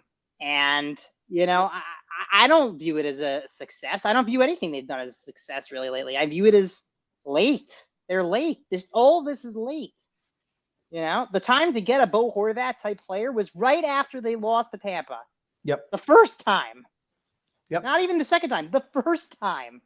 But it's definitely the second time. The second time, when it happens twice, you're like, oh, you have to say, okay, we're not there. We need something more. And they just ran it back. And then last year again, and then just coming into the season, they decided they were going to run it back again. And I just don't understand. And okay, so they got Horvat at the end. Fine. But it's, at that point, your bottom six is shot, so you bring in Horvat, but you've got other holes. You're not plugging those up. And I don't know. I mean, is that something to really be proud of? I don't think so. I mean, they've got a lot of work to do this offseason. They can't just run it back again. Even with Horvat, I know they were on a pace for 100, 700 points. The team, the way it's built, right, if they went into the season with the exact roster they have right now, they're not winning the Stanley Cup. Period. End of story. That's it. Like, I have got to address that 107-point nonsense. So, Phil, Grumpy, Phil it's like a 15-game stretch also, right? Like, it was on a 30-game stretch. Against really weak freaking teams. That's what I was about to say. Okay, but it's not even half a season. Over a stretch of 30 games with Bo Horvat, we were on pace to have 107 points. What he fails to acknowledge is over that time period, we only played 12 teams that made the postseason, and even less that had a winning record, right? I consider overtime losses and shootout losses. So you're looking at not even a third of the teams you played had a winning record. So we're over here, yeah, we had 107 points. Okay, you played a lot of teams that were kind of questionable regarding the level of competition. I again, a 30-game stretch over that time period, and they'll say, oh, with Matt Barzal, everything kind of equals out. I don't believe it. We played lesser competition down the stretch. Yeah. That's why we're on that 107 points. Against a lot of teams that had kind of mailed it in at the end as well. Sure. Yep. So Phil said this? Yeah, Phil. Let's just play devil's advocate though and say that it's a good thing, okay, and that it was deserved, and let's just say even that whether they played good teams, they played bad teams, right? They had a good 30-game stretch. I'm not prepared to say, based on a pretty small sample size in the scheme of things, after over a year and a half of bad play, to then suddenly discount that and say, well, for 30 games they were great, so therefore they'll definitely keep it up over an 82-game pace. I'm sorry, I don't believe it yet. I'm not there. And maybe some people are a little more optimistic than me about that, but I don't look at this team and say that they could get 110 points based on that sample size. And so I just don't. And maybe they could, but I don't think so. The biggest thing to take away from this is we need to call the Royal Canadian Mounted Police to make sure that they get the gas leak in Phil's house fixed. Yeah. Listen, I love the guy. Listen, you gotta give him credit. He's very spirited, debater, and we love Phil. Yeah, I like the back and forth. I do. I mean, Phil. Let me tell you something about Phil, Daniel. I'm gonna tell you, and we love Phil. Love him. I love Phil. He's a great guy. Phil is a menace to the Islander fan base. He is seriously. All kidding aside, he is a menace to the fan base. He takes every single side of every argument within a 3 or 4 day period of time.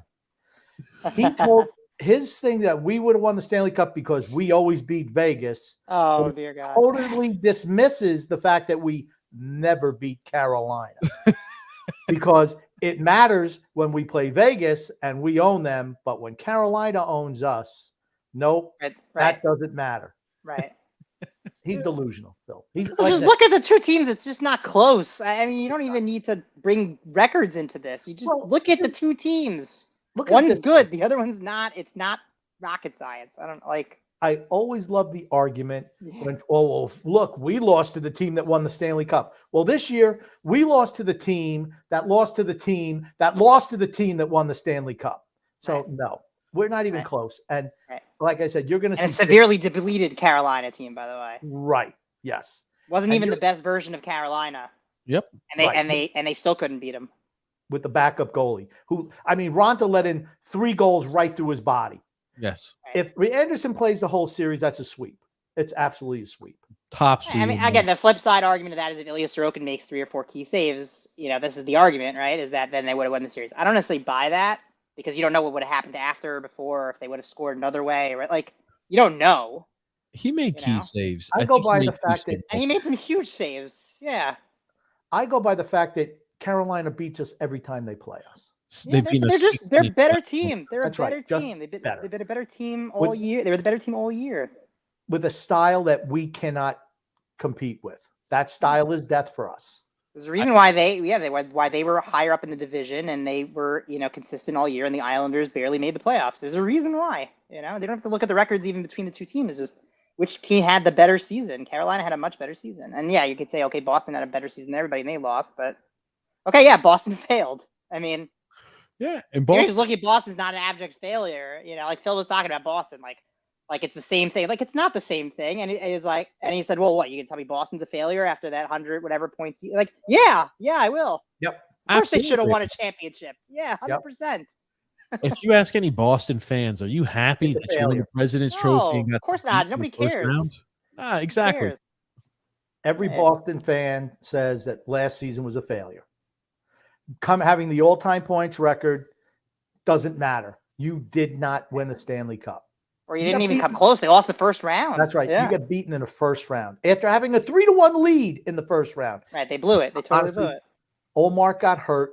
The coach mismanaged the goaltender. Yeah, I don't know what they were thinking starting him again. Yeah, that was not smart. Swayman All right, you started Swayman in Game 7. You should have started Swayman in Game 6. Correct. When Ullmark got hurt in Game 5, Swayman absolutely should have started Game 6, and then he'd have something. Even if you lose Game 6, okay, he's been on the ice. That was a coaching blunder. Yeah, is what it is. Let me ask you this, Daniel. Now we're at a spot to where I think we all agree the Islanders need to restructure and they need to kind of rebuild. They need to retool. They need to rebuild. The way this team is currently constructed, not good enough to win a cup. Would you agree with that statement? Yeah, of course. 100%. Now, we all know, based off the comments that our fantastic general manager has made, they're not restructuring. They're not going to reconfigure the team. They believe in the core of this roster. They're going to pretty much keep everything the same. They're still competing for a cup, even though they need to take a step back. They need to go ahead and regroup. They need to restructure the team. They're not going to do that, but they're going to compete for a cup.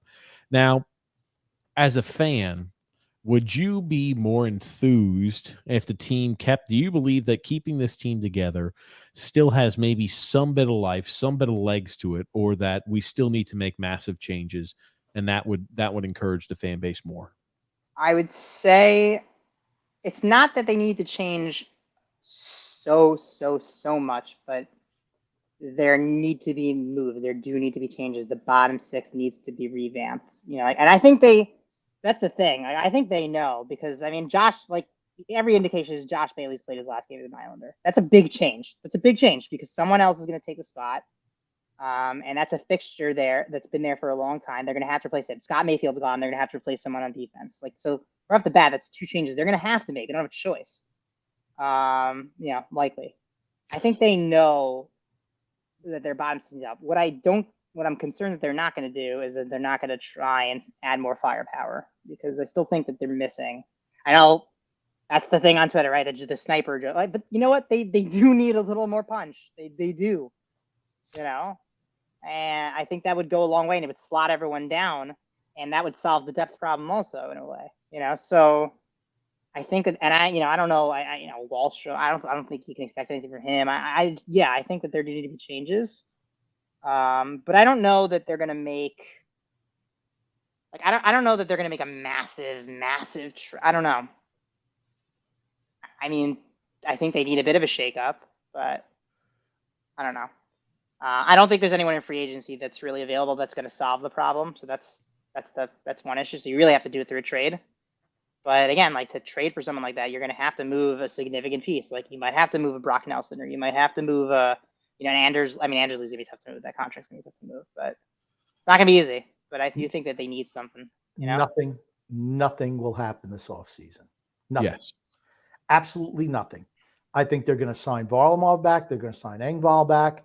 They're going to try to sign. I'm fine with Engvall coming back as long as he's, See, here's I don't know. I think TJ mentioned it. I was saying, hey, let's be aggressive. Try to get Patrick Kane, because I think the contenders.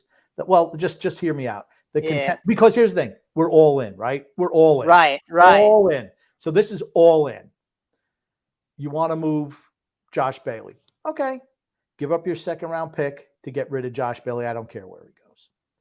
Gives you $10 million plus $10 million, $10.2 million. You go after a Patrick Kane. I think that he's not going to have a whole lot of suitors since he's having the hip resurfacing, and he won't be able to play till January. Maybe if you give him an offer right away, I think people are saying maybe Carolina, maybe Edmonton. I think a lot of teams are going to take a wait and see approach on him. Maybe if you make, hey, let's go out and get him with the thing, maybe he gets better. You in the second half season, he's ready to play just a 1-year deal, because he's probably not going to want to be here long term. Pop him on your first line, Barzal, Horvat, Kane. Then you get yourself Sean Monahan. They're saying maybe $2 million. Trade yourself. You trade JG Pajot to save some money there. Then you go out and get an Oliver Ekman-Larsson type to play on the defense, or a Noah Hannafin. I mean, I think those are moves that you can do. And like I said, if you're all in, I don't think you can run back the same team to be competitive. You can't. And it might not work because there's a lot of question marks, injury, every other thing. But you know what? I'd feel better as a fan. At least they're trying to win. And none of it might work out, but some might. You never know. Yeah. I mean, Noah Hannafin, I think, would be a good target if they can somehow find a way to get him and leverage that situation with Calgary. I think that would be great. My issue with my concern with Patrick Kane is I just think he's toast. I think he's not the play. A few years ago, I think he would be the player they needed. Now, I just don't think he really solves. I don't think he's gonna be that kind of player anymore as much. And the injuries are a problem. And it's his last contract. It's probably his last big contract. So I don't think he's gonna take a 1-year deal. Like, this is his last chance to get a payday. He's going to take a 1-year deal. I think he'll take a 1-year only because he's coming off the hip injury. Yeah, maybe. And the hip surgery. And that's the whole thing. And it's a 1-year deal because none of these, no trade clause, no move clause, give him 10, 15 years. No. These are all guys who are taking depressed assets. And I think that's the only way you can make this team busy. I don't think we have anything to move of value. Certainly not if you're competing. If you're trying to compete, there's no way you move a Brock Nelson. You can't. Well, it depends what you get back, right? If you move Brock Nelson and a piece and you get a piece back that's better than Brock Nelson, then maybe it really depends. I don't trust him to make a good trade. That's a different story. Yeah.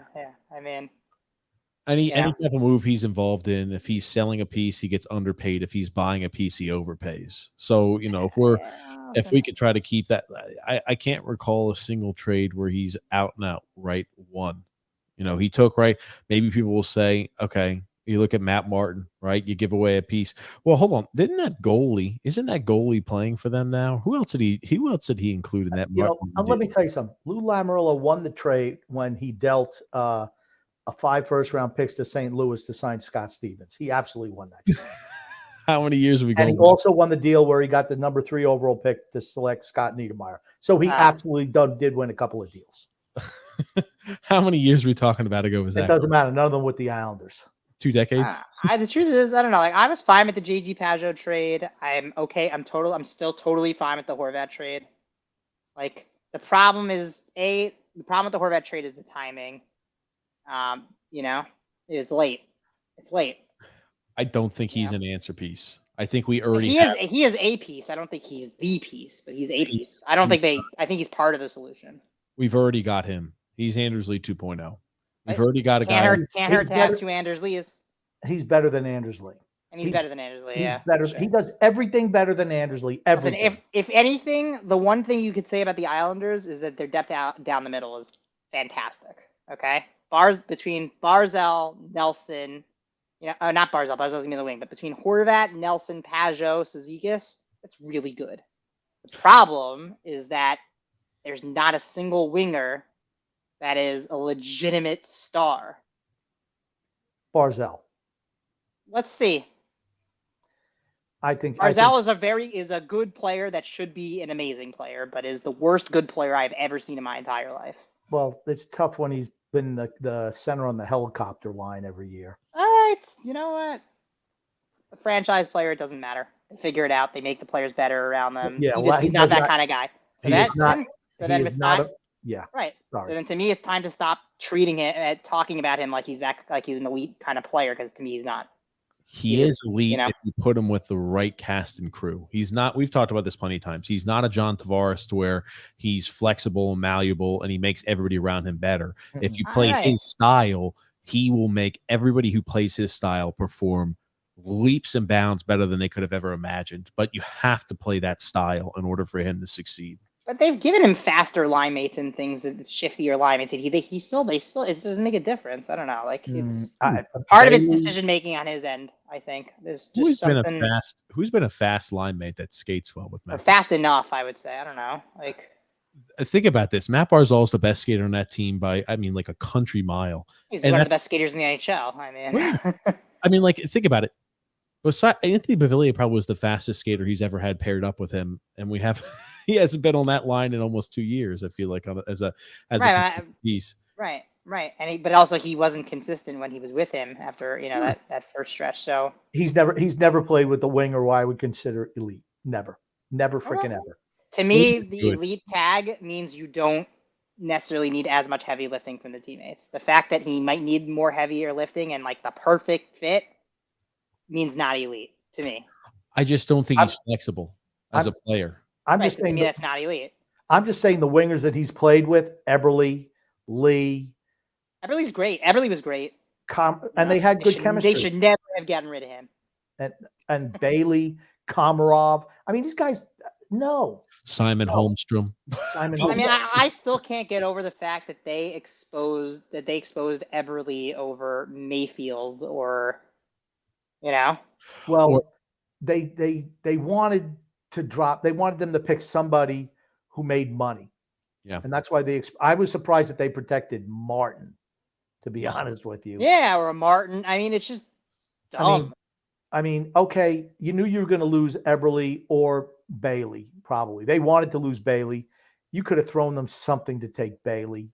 And they here's a third-round pick. Please go ahead and take Josh Bailey. Here's a second-round pick. Take Josh Bailey. You trade them away like nobody else's issue. And by the way, if Vegas just proved anything, it's that, right? I mean, the way they built this team, right? They threw their future away for this. Yep. Right? They traded Nick Suzuki. They traded all those draft picks. They did what they had to do, and they put together a team and won the cup, and that's it. Like, they weren't worried about this or that or long, because you know what? You don't know what's going to happen in the future. You know, if you have this set of guys, they're going to give you a really good chance to win, and that's ultimately the goal. Otherwise, what are we doing here?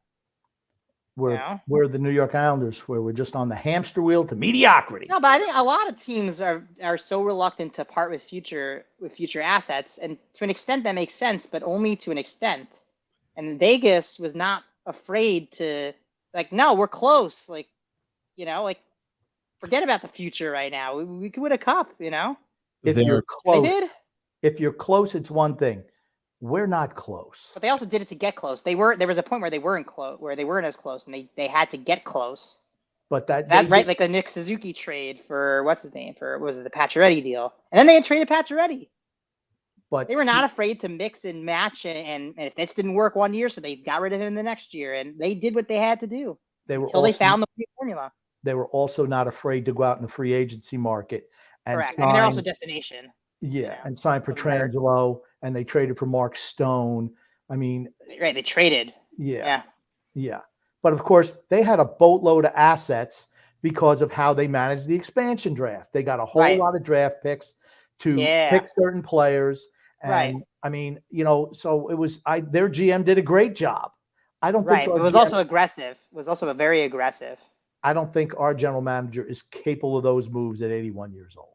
I don't think he's aggressive. Yeah, I don't think he's particularly aggressive. That's really what it comes down to. I don't think that they're aggressive enough. I think he believes in the core of this team, as he said multiple times during interviews. And people say, "Oh, well, he's traded this piece away. That means he doesn't believe in the core." Oh, well, Bailey's a piece of the core, and he's willing to move and part ways with him. I'm like, Bailey is a non-entity. By the end of the season, he was a healthy scratch. He didn't even play at the end. He wasn't. He's a non-thought at that point.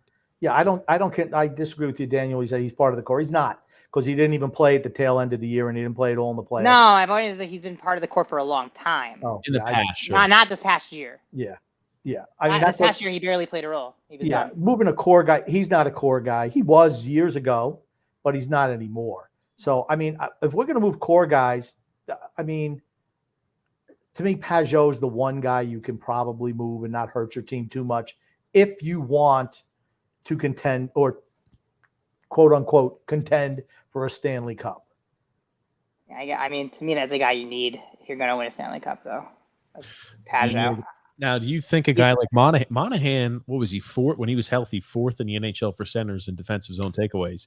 Like, I feel like a guy like Monahan offers defensive help. He's a good skater. He's a guy I think he's flexible. I like him. And he's cheap. He's cheap. And here's the thing. We talked about it. We're in a spot because we have so many limited assets regarding to trade away. We have to pretty much improve via free agency. And the only way we can legitimately improve is by taking calculated risks and gambles that they're gonna have risk associated with them, but the chance for a higher reward is there and present. And those are guys who are either fallen out of good favor with the team, they've been injured, they've gone ahead and had a few bad years, they haven't been showcased correctly with a certain team, maybe like Oliver Ekman-Larsson. And a change of scenery helps a guy like that. Those are unfortunately the risks. I feel like if you're going to win, you have to take those type of calculated risks, and it have to be a chance for a big payout. Yeah, and we're not saying it's going to pan out, but it's like, dudes, rolling back the same team is not going to work. That is guaranteed not to work. Yeah, no, it isn't. I just think if you're going to solve it, it has to be through trades. I think it's what but I just don't know if they're going to do anything. I just don't really think that they're going to. They're Like not through gonna do trades, what type of pieces would you be willing to trade away to help try to improve the team for the now roster? I mean, it really depends on what I'm getting back. If you're asking me who should be untouchable, the answer is nobody. The answer is literally nobody. I think Sorokin is untouchable for me. All right, maybe if they're good for this year. There's certain guys. If you unless Connor McDavid is coming back in the trade. Yeah. In which case, by the way, I'll pack his bags for him. Yeah. But Edmonton's not making that deal, right? Of course not. I'm just putting together. I mean, with that line of thinking, what are there, like 4 or 5 untouchable players in the whole league? I mean, if Connor McDavid is, the guy you can acquire, I mean, Pittsburgh would trade they'd trade Crosby, Malkin, Letang, and whatever else they could to get him. It just, although look, I pitched a trade on Twitter it was a week ago that was not received well. Oh gosh. It was, and I think it makes sense, and I'll explain it, but I don't know. We'll see how it shakes out. But I said, okay, you got an expiring contract with Sorokin, okay? You have Matt Barzal, who has criminally underperformed. To me, I just don't like him anymore. I just don't trust him. So I'm sour on the guy. I'm not gonna lie. I don't think they're ever gonna win with him. I think he's being paid a lot of money, and he's getting 60 points a year, and he has the most ready-made excuses I've ever seen for a star caliber player in my entire life. But in any case, I said, okay, so why don't you have an expiring contract to Sorokin next year? Okay, you have 2 players in Winnipeg, in Mark Scheifele and a Vezina Trophy caliber goaltender in Connor Hellebuck, who want out. Well, at least Connor Hellebuck wants out. Mark Scheifele definitely needs to change the scenery. It's been made clear through reporting and in other ways over the years. Why don't you trade Barzal, you trade Sorokin, and you get a Vezina Trophy winning goaltender back who's really damn good. He's not Sorokin, but he's pretty good. Pretty damn good. And Mark Scheifele, who is a point-a-game player every year for the last 6 years except for last season, and who, by the way, produces much more than Matt Barzal ever has. And make that trade. I think the Islanders are a better team with Scheifele and Hellebuck. I really do. And Scheifele's 30. Oh, I could see why you're getting a hard time, because he's going to be 30 years old, turns 31 in season, and he's a UFA at the end of the year. Yeah, you got to re-sign him. Yeah, I agree. You got to re-sign him. But at the end of if your window is now, and in the next year or two, you're done anyway. So if he leaves, who cares? I wouldn't want Matt Barzal if they're not going to win in the next 2-3 years. To me, like as soon as the minute it becomes clear they're not going to win as champion, or like their windows slam shut, you trade Matt Barzal. What are you going to have him hanging around for the next 7 years, wasting time on a team that's rebuilding? No, you trade him, get as much assets as you can, and try and turbocharge that rebuild. I just think once you get a $9 million a year contract, it's tough to move you. It really is. Unless you're playing well enough to justify the contract. Yeah, but even then, the amount of teams that can fit $9 million under their cap are few and far between. Not a whole lot. And I mean, I could see, because both Hellebuck and Scheifele 1 more year on their deal, and they're UFA. That's right. That's the downside. Yeah, that's the downside. Then again, Sorokin also has 1 year deal left. 1 year left, right? So one player going from the Islanders' way is also an impending unrestricted free agent. So it's really only Scheifele, the Scheifele for Barzal part. That's Yeah, they're both 30. Goaltenders last longer. Sorokin's 28, and Barzal's 25. I don't know. I don't think it makes us good enough to win a Stanley Cup in a year. I just don't. That trade. I think it gets you a little closer. I mean, if you're asking me like the kind of shakeup, like if you really try to make a shakeup, to me that is the kind of shakeup. Okay, like you look at what Florida did. Okay, Florida took Jonathan Huberdeau, who was coming off another phenomenal season. He's one of the best players in the league, and they traded him for Kachuk. They traded one of their franchise superstars for another superstar, and they took a chance, and like you might have looked at that on paper before the season started and said like, what is really going to make a difference? They both produce a lot, but like it's a marginal improvement. turns out it was a world of a difference because with Tkachuk they went to the Stanley Cup final, and with Huberdeau they were smoked by Tampa in the second round. So, sometimes a shakeup like that is what's needed. It's just about changing the formula. TJ, tell Daniel what my idea on that trade was, what my thoughts on that trade were. We talked about that as soon as it happened. It talked about how that was a fantastic move. I thought it was spectacular for Florida. He was a blood and guts type player who's going to be the right type of. He's going to offer the right type of mix. He gave them a heart transplant, which is what they needed. Yeah, and he gave it to them. Huberdeau, well, you saw this year. To me, he had one really good year, and he wanted the money. Like I said, I never thought much of Huberdeau as a player, but for me, Matt Tkachuk, absolutely all day. well, that's the thing for me. Like, I have similar concerns about Barzal. I do. Very skilled, very ready. Is he the guy? Is he really the guy? I don't know. I don't really think so. The fact that he's been here all this time, doesn't even have a letter on his jersey. Doesn't that say something? That's a problem. He should be the captain. But to me, it means he hasn't. No, but to me, he hasn't earned it. To me, I think if you're not 30 years old, you're not going to be a captain on this team. I think it's. I know it's largely symbolic, but the fact that he doesn't even, it says something about the way he's viewed in that locker room. To me, I think it's a concern. I think the locker room is a shit show. I think the way that I really do. I think that we have such a country club-esque type mentality that there is no heart and drive that the team had when originally John Tavares left and they were energized and fueled up and working towards a common goal. I believe it's just a fun friendship group that goes out there and they play hockey. Sure, do they want to win? Sure. But there's no assholes in the locker room. You need an asshole or two to push the guys. I think Trotz did that. Yeah. Sure, but I mean, like, you need players, right? It's different coming from a coach. It is when it comes from players where you need an asshole in the room who's going to push players. You need an asshole who's going to call and keep players in check when you start to notice that things start to slip. You need somebody who's not afraid to speak up and be like, why you're cutting?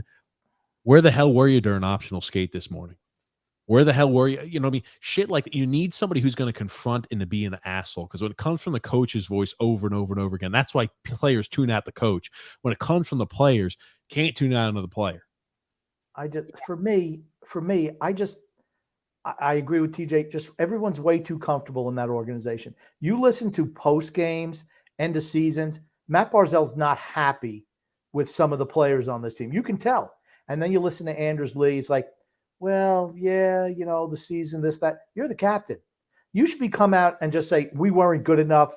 We need to get the same things that Barzal says. I think Barzal has the fire and the drive, but I think that everyone else, the majority of this team is laissez-faire. They have a laissez-faire attitude, and that's why he's not in charge. I think they should have come in. As soon as he signed that deal, Matt Barzal, you're the captain. Anders Lee, you don't like it? Go pound rocks. I don't care. This kid's the future of the team. He's the leader of the team. I love the drive he shows out there. I love the spunk he shows on the ice. He just plays with people that is not conducive to his playing style. That's the biggest issue. And the way the team plays, which is defense first. That is not his style. You put him on a team like Edmonton or Florida or Carolina, he's putting up 100 points a year without a doubt. It's this team with these players are not a good suit for him. And if that was the case, you never should have signed him back. You should have moved him if you didn't want to change your playing style. I don't know. Listen, I mean, I hear it. I think he sometimes talks a good game. To me, I think that he's not the kind of player that necessarily always backs it up on the ice. That's number one. Number two, I think he's been here a while through a bunch of coaches, right? It's not like just now. And this has been a constant. It's just been a constant where he has not earned a leadership role with any of, like, you would think someone like Trotz, right? You would trust someone like Trotz to identify leaders in the locker room. I would, at least. Absolutely. The players pick the leaders. Exactly. I mean, I think Anders Lee is a pretty good captain. I think Bo Horvat's a good captain. He's going to help with the leadership. To me, I look at those guys. I look at the winners. I don't look at Matt Barzal and say that. I think he talks a good game, but you know what? From what I understand, he was directly responsible for Trotz getting fired. And yes, they got into a fight, and basically they didn't speak to each other at all from that moment on. And I mean, I'm sorry. If you got a problem with a Hall of Fame coach, you're the problem, because Barry Trotz is probably right. You're probably just whiny baby. Here's the thing. The guy whines all the time. I'm done with him. I'm tired of him. Okay, that's fair. That's fair. You Here's know? the thing. From Matt Barzell's perspective, he sees you dumping on him in every single press conference. And the sacred cows who do worse, as bad or worse, he never says boo about them. At the end of the day, it's, you know what, buddy? You want to single me out, that's fine. Make sure it's fair treatment throughout the room. Trotz never did that. He had his sacred cows who he never, ever held to task. Never freaking ever. Barzell was always the whipping boy for him. I had no problem with that. I 100% agree. We also heard that same story, by the way, that Trotz's time was done. Yes. It was absolutely done. He lost the room. And it's not that he just lost Matt Barzell. The whole team played like absolute dogs in that. To me, but to me, that says that they have the wrong guys in the room, because that's exactly right. Barry Trotz is probably not the problem. They're the problem. That's exactly right. That's exactly right. They have the wrong guy. They have the whole team we call it the cul-de-sac crew, because they all live in the same cul-de-sac. They don't care if they win. There's no accountability if you win or lose. It doesn't matter. We just like being here. I always joke 2 years ago when we came up on the trade deadline, we were not going to make the playoffs. All of a sudden, 2 weeks before Anders Lee shows up, the whole team, Brock Nelson, they all start showing up, scoring goals. And then, okay, we're not moving anybody at the deadline. A week after the deadline, they go back in the tank for the rest of the season. They did just enough to all keep their jobs and stay there. The flip side of that also, right, I hear that. The flip side of that, though, is you have a core of guys that did go to back-to-back Eastern Conference Finals. They do know a thing or two about trying to win. And so somewhere along the way, that's either gotten lost just because of the composition of the team. I do think that they have guys in that locker room that want to win. And a lot of those guys have shown that they can go on a run, right? They've done it. But that's where the GM comes to me, right? Like, you've got to add to them. And honestly, if I was a player in that locker room and I saw that the GM wasn't stepping on the, floor in it after, like you have a chance to go further than that. You went to back-to-back conference finals. You're right on the doorstep. Like, come on, let's a little more. And I see my GM's not giving it any more gas. I'm out. Why the hell should I try? My team isn't trying. The front office isn't trying. They're just running it back. At what point do you just get complacent? I mean, I would get complacent. You're a freaking professional athlete.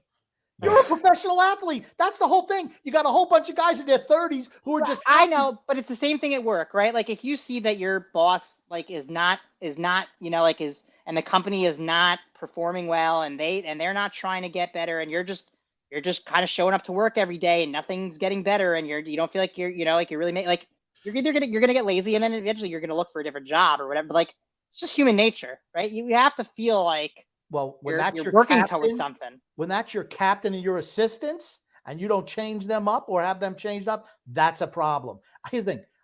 The Islanders have never won anything with this group. This group has won nothing. Okay, they made it to 2 Eastern Conference Finals. You know how far away from the Stanley Cup they were? They were 1,000 miles away because they were never going to beat Tampa. I don't care what they did. They were never beating Tampa.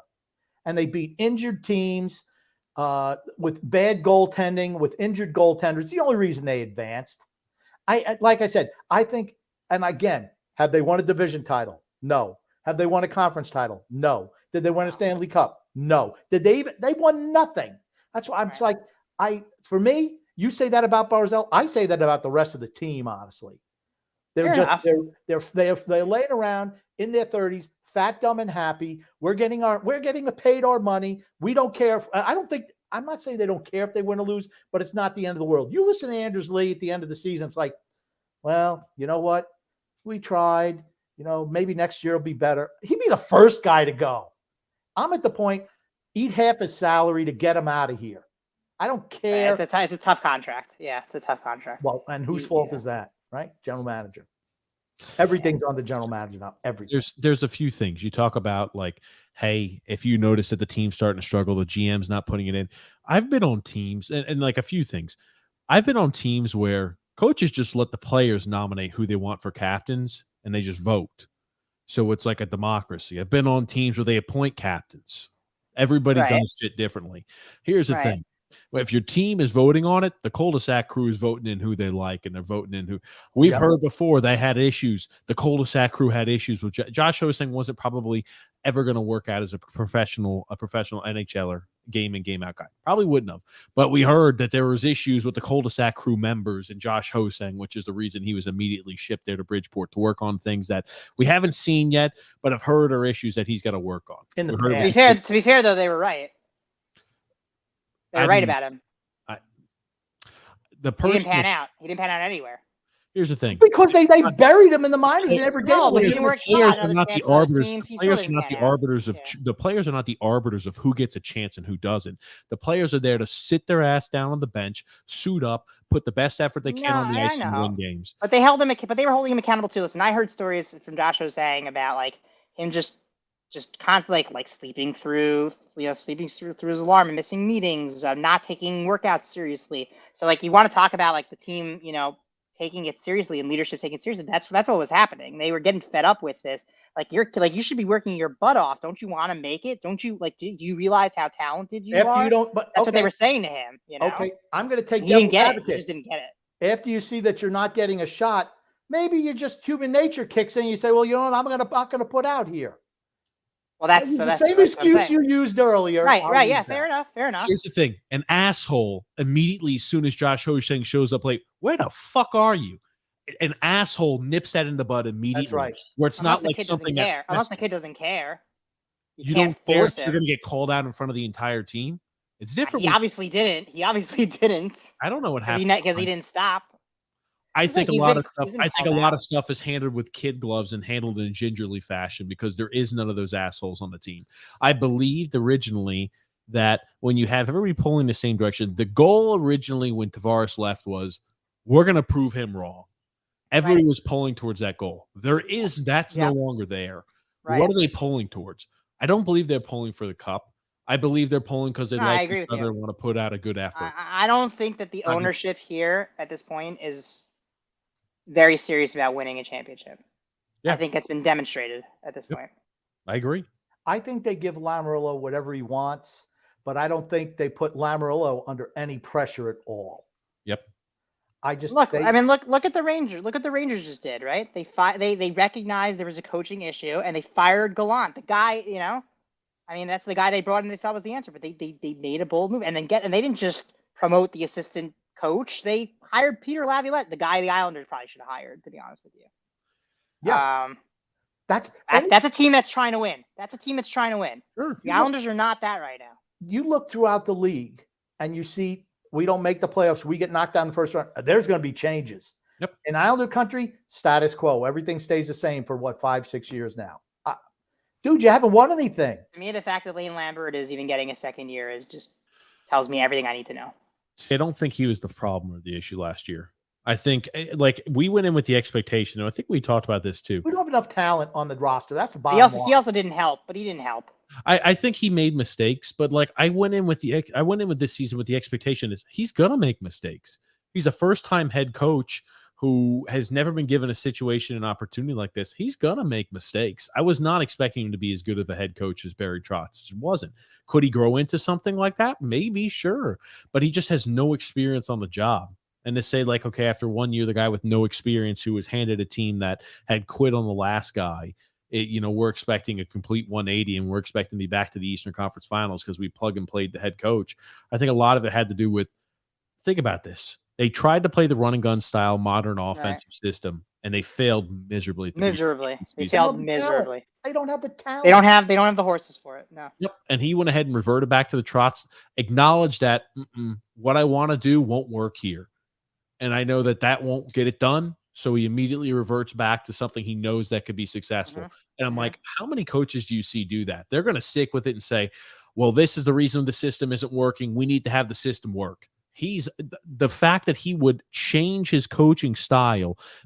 All-time greats do stuff like that. I'm not saying he's an all-time great coach, but I'm saying that's what the all-time greats do. They'll fix the style that they have to try to make it best suited with the player and cast and crew. That's the flexibility I like from a head coach. Ironically, though, that may have ended up contributing to the complacency, right? Because had they stuck with the system and it became evidently clear, wow, we really need to change up the roster, then maybe that would spark changes. And now it's like, oh, we're fine. We're playing that system again, so we have the pieces. That's a good point. Lane should have just sunk the shit out of the team, so then it would have been clearly obvious. That's the thing. They needed to fall. They needed to fall hard. They needed to fall hard. Damn it, Lane helped the team for now, but he just should have. It's coming. It's coming. If not this year, next year, it's coming. But I see that's the thing. I think they're too good to be bad. They're too bad to be good. They're just a couple of injuries away from being a real lottery team. I agree with that. They're one injury away from being a lottery team. Yeah, and that's Kelly Leak and Nets. If we didn't have Sorokin, we don't make the playoffs. It's a whole different conversation. It's all. Oh, that's for sure. Yeah, I think. Yeah. Regardless of what Phil's saying, that Sorokin is in effect Kirk Cousins. Listen. The idea that goalies are just so plug and play, and they're not. Like, oh well, okay, well, Aiden Hill won a Stanley Cup. So anyway, no, that's not true. Like they got lucky. Like you have to get lucky with that to an extent. Okay, people who say that they didn't watch the games. Vegas was so much bigger and faster than Florida. Oh yeah, no, they wiped the floor with them. And it's not like Aiden Hill was spectacular in goal. He didn't have to be. But he didn't have to. That's right. That's right. He just needed to make the saves that he needed to make. They were not relying on him to be super. They had such a good team that he could be insulated enough. And here's the thing: when people say, "Well, then the Islanders shouldn't sign Sorokin because they don't need him," well, our team isn't close to being good enough. And listen. If the argument is okay, they should find a goalie that's good but not elite for cheaper, but a good goalie, and then surround him with an amazing team like Vegas kind of had. Then I'm okay with that to an extent. But the idea that like, oh well, we should just trade Sorokin because any goalie can win the Stanley Cup, and who knows? Like it doesn't really matter. They'll find someone in their minor league and it'll come out of nowhere. No, like that doesn't really happen that often, honestly. All of those teams that do. Grumpy and I were talking about this last episode, and I think it could not be true. Can you win the Stanley Cup with a average goalie? Yes, you can. Yes. The average goalie has to do a few things. They have to get hot, which is you're rolling the dice and hoping you get, hey, if you're rolling a dice, you've got maybe about a 13% chance that happens. Well, I'm hoping my goalie gets hot and stays hot. You have to have a team that controls all possession. You also have a really good team. Like Vegas. You have to have a team that's great at controlling possession. They have the majority of the offensive zone time, so they wear out other teams, and your goalie isn't tested or asked to do much. You have to have a great defensive core. You have to be quick with moving the puck. You have to be threatening and imposing on every opportunity you get. And that is not the New York Islanders. No, they're not. They're not there. We could trade Sorokin, and then we could just have an average. Yeah, they are not. They are not the kind of team that would succeed that way. No, not at all. They're the kind of team that needs to be bailed out by Sorokin for more than half the season. You'd have to blow that entire team up, and not a single player could be left. Every single player would have to be gone if you wanted to try the average goalie, fantastic everything else approach. It wouldn't work. Yeah, and I mean, you can't listen. It's tough, right? Because an elite goalie, other than Vasilevsky, and that was before the contract, hasn't really won the Stanley Cup yet. Right? A team that has signed a goalie to that kind of contract has not won the Stanley Cup with that team. That having been said, right, we just saw, right, we've seen teams that have mega contracts on their, it wasn't the goalie, but it was someone else, and they won the Stanley Cup, right? So you're going to pay someone. There's going to be someone on your roster, right? They're not all going to be on entry-level contracts, right? If you're that good a team, you've got someone on that team that's on a pretty expensive deal. Yep. Otherwise, you're not that good, probably. You don't have players that are worth paying that much. But if you're that kind of good, you probably have a player that's got a big contract like that. So whether it's the goalie, whether it's your center, whether it's your star winger, whether it's your franchise defense, whatever it is, right? Like you've got someone on your payroll that's making that kind of stuff, that money. So for the Islanders case, yeah, it would probably be Sorokin and Barzal, I guess, at this point. But yeah. For things, I tell you, Grumpy, things as positive as they started off, we were living like we were thinking. And you came on here and was negative. No, usually we're negative. I was funny. Listen. I think they can make some moves and get better. I do. We usually are ultra. Not sure they will. We're pessimistic. I don't know if they will. But I was so positive. I had a plan. I laid out a plan to improve the team. Let's go all in. But they won't do future. Forget the future. Let's go all in. Daniel comes over here and we pick that scab off, And there you go. See? And underneath is a grumpy, festering wound. I just don't understand. You know what? It's funny because I get a lot of flack on Twitter for being the negative guy, and it's like I'm negative when they're not good and positive when they are good. And it's like they're like, well, you've been doing a lot of complaining over the last. I'm like, well, maybe they should be better. And I would have so many bad things. Like, at what point do you start looking at the team and what they're doing and saying, maybe that's the reason why? Like, maybe it's not my fault that nobody who covers this team is ever negative about them. Maybe it would seem more normal if more people were doing it when it was deserved, you know, like they've had more bad years than good years, unfortunately. It's just the way it is. I mean, I don't know how anyone can look at this team and say that we're anything more than average. That's exactly what they are. We are an average team. Yep. We're a team that's, name any sport. They're all right. They're just Sometimes not going to go anywhere. For a playoff spot. Sometimes you don't. You're never a threat to win. You're just there. And that's where we are right now. And unfortunately, with no one in the minors, no draft picks, it's going to get ugly sooner rather than later. It will. Listen, I hear that. Do I think if everything goes right for them next season, right, with a healthy, like a healthy roster and Horvat, full year, I think they could be a good team. But the thing is, like, even if everything goes right, they're not competing for a Stanley Cup. Like, okay, they'll be a good team. Maybe they won't have to sneak in the playoffs like they did this year. But they're not a kind of team that you look at, like, oh, that's a cup contender. Now, we talked about that earlier, Daniel. I'm glad you brought it back up.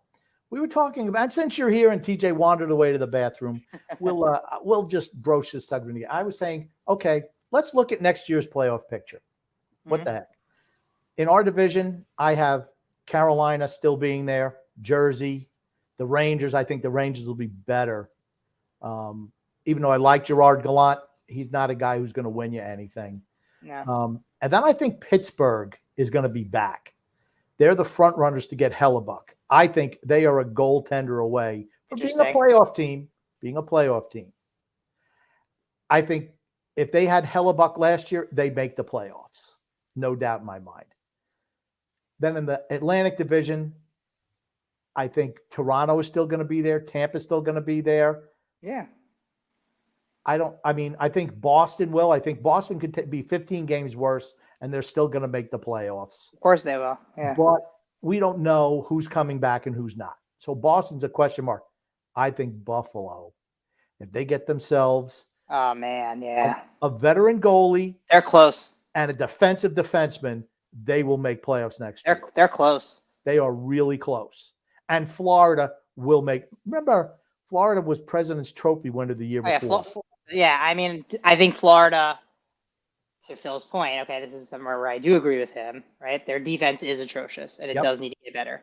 But that can be solved. And you get the sense that they're aggressive, like they were getting Matthew Tkachuk, so they're going to make the moves and figure it out. But it's evident that they are closer to being the President's Trophy team that they were the year before than the team that barely snuck into the playoffs, because a lot of those guys were on the team from the year before, and it's obvious that they were much better than their regular season record suggests. Even with the hot Bobrovsky, like, you still got to have the pieces around you scoring the big goals. That's the other thing, right? Like, yeah, Bobrovsky did carry them, and he kept them in the games, but you still have to win the game. The goalie can't score the game-winning goal, right? They still had Tkachuk. The Islanders don't have a Matthew Tkachuk. They don't have a Barkov. They don't have a top six like Florida. They don't have a Carter Verhaeghe.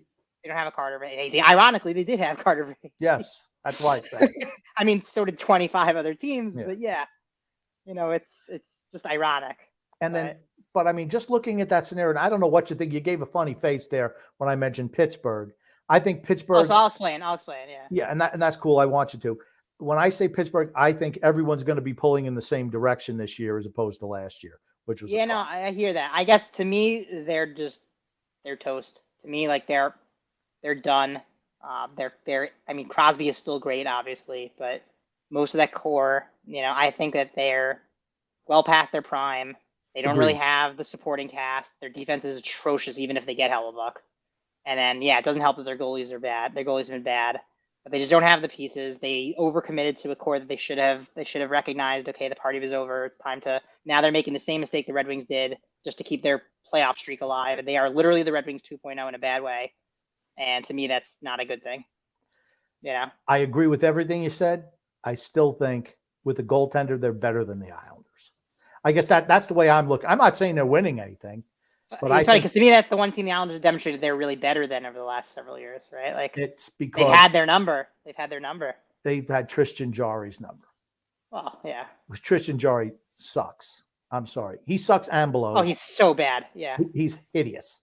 If Tristan Jarry and Casey Smith didn't melt down in those 3 games against the Islanders second half of the year, where the Islanders were outplayed by Pittsburgh all 3 games, Pittsburgh only gets 1 point out of the 5. The Islanders didn't even deserve a point out of those 3 games. It's just funny because the same thing happened, I think, in 2013, right? Because like they played Pittsburgh and the series was close, but Fleury was so bad in that series. Yep. And they had to bring Vokun in, I remember. Vokun is a name from the past. Yeah.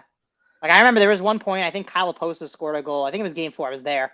And I think he just like threw it at the net from behind the goal line and went off of Fleury and in at the end of the period. It was just that kind of, it was a bad. They historically have had, they've had a lot of luck with Pittsburgh and goaltending. I'm going to put you on the spot. It's way early, but I don't care. You're not on the show often enough where I can wait. So I'm going to say, who are your 8 playoff teams from the Eastern Conference next year? All right. And not in no particular order? No particular order. Okay.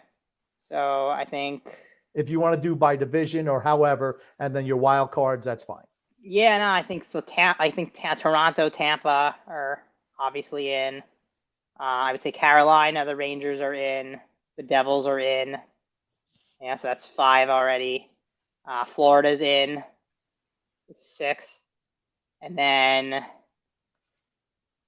it's...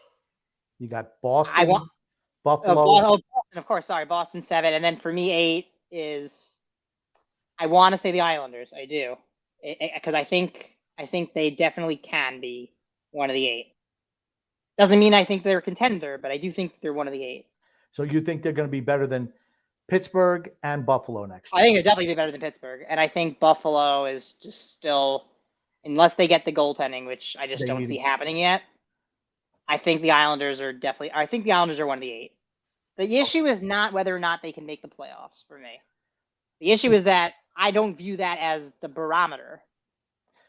I think when they make the playoffs, it just gives them an excuse to roll back the same cast and crew. But a real, like a team that was trying to win would not take that as an excuse. Well, yeah.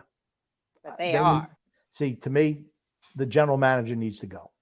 If you're in your 80s and past maximum retirement age, you should be put out. If you're asking me if the Islanders are a playoff team, I think yes. But okay. I just don't think it matters much if you're nothing more than a playoff team. Well, how about this? You look at the ESPN article that was released. I can't remember who the hell wrote this, but in the way to Wyshynski. Yeah. Who was it? It's Greg Wyshynski who wrote this at the end, right? Didn't it say? Who the hell is Greg Wyshynski? Is that a name? One of the writers. Okay. The Islanders. He used to be the Puck Daddy guy, if you remember. The Yahoo Puck Daddy guy. God. The Islanders at 10th best team in the NHL. That is so wrong. I don't even know where you go from there. Who's below them? I'm just interested. Oh, I can pull it up. It was a screenshot that was that went viral for at least around the Islanders. They just say bring back the same cast and crew, and Josh Bailey's the only guy to be. They didn't win anything. I think they'll be better than they were last season. I think they're a playoff team. I just don't. If the ultimate goal is to contend for a championship, I don't think that they're doing that by bringing the team back that they have. And if they're not trying to win a championship, then they're wasting everyone's time. I think they're wasting everybody's time personally, but that's going to be the name of this podcast. Daniel Friedman says the Islanders are wasting their time. How things went. Well, if you're not trying to win a championship, what are you doing?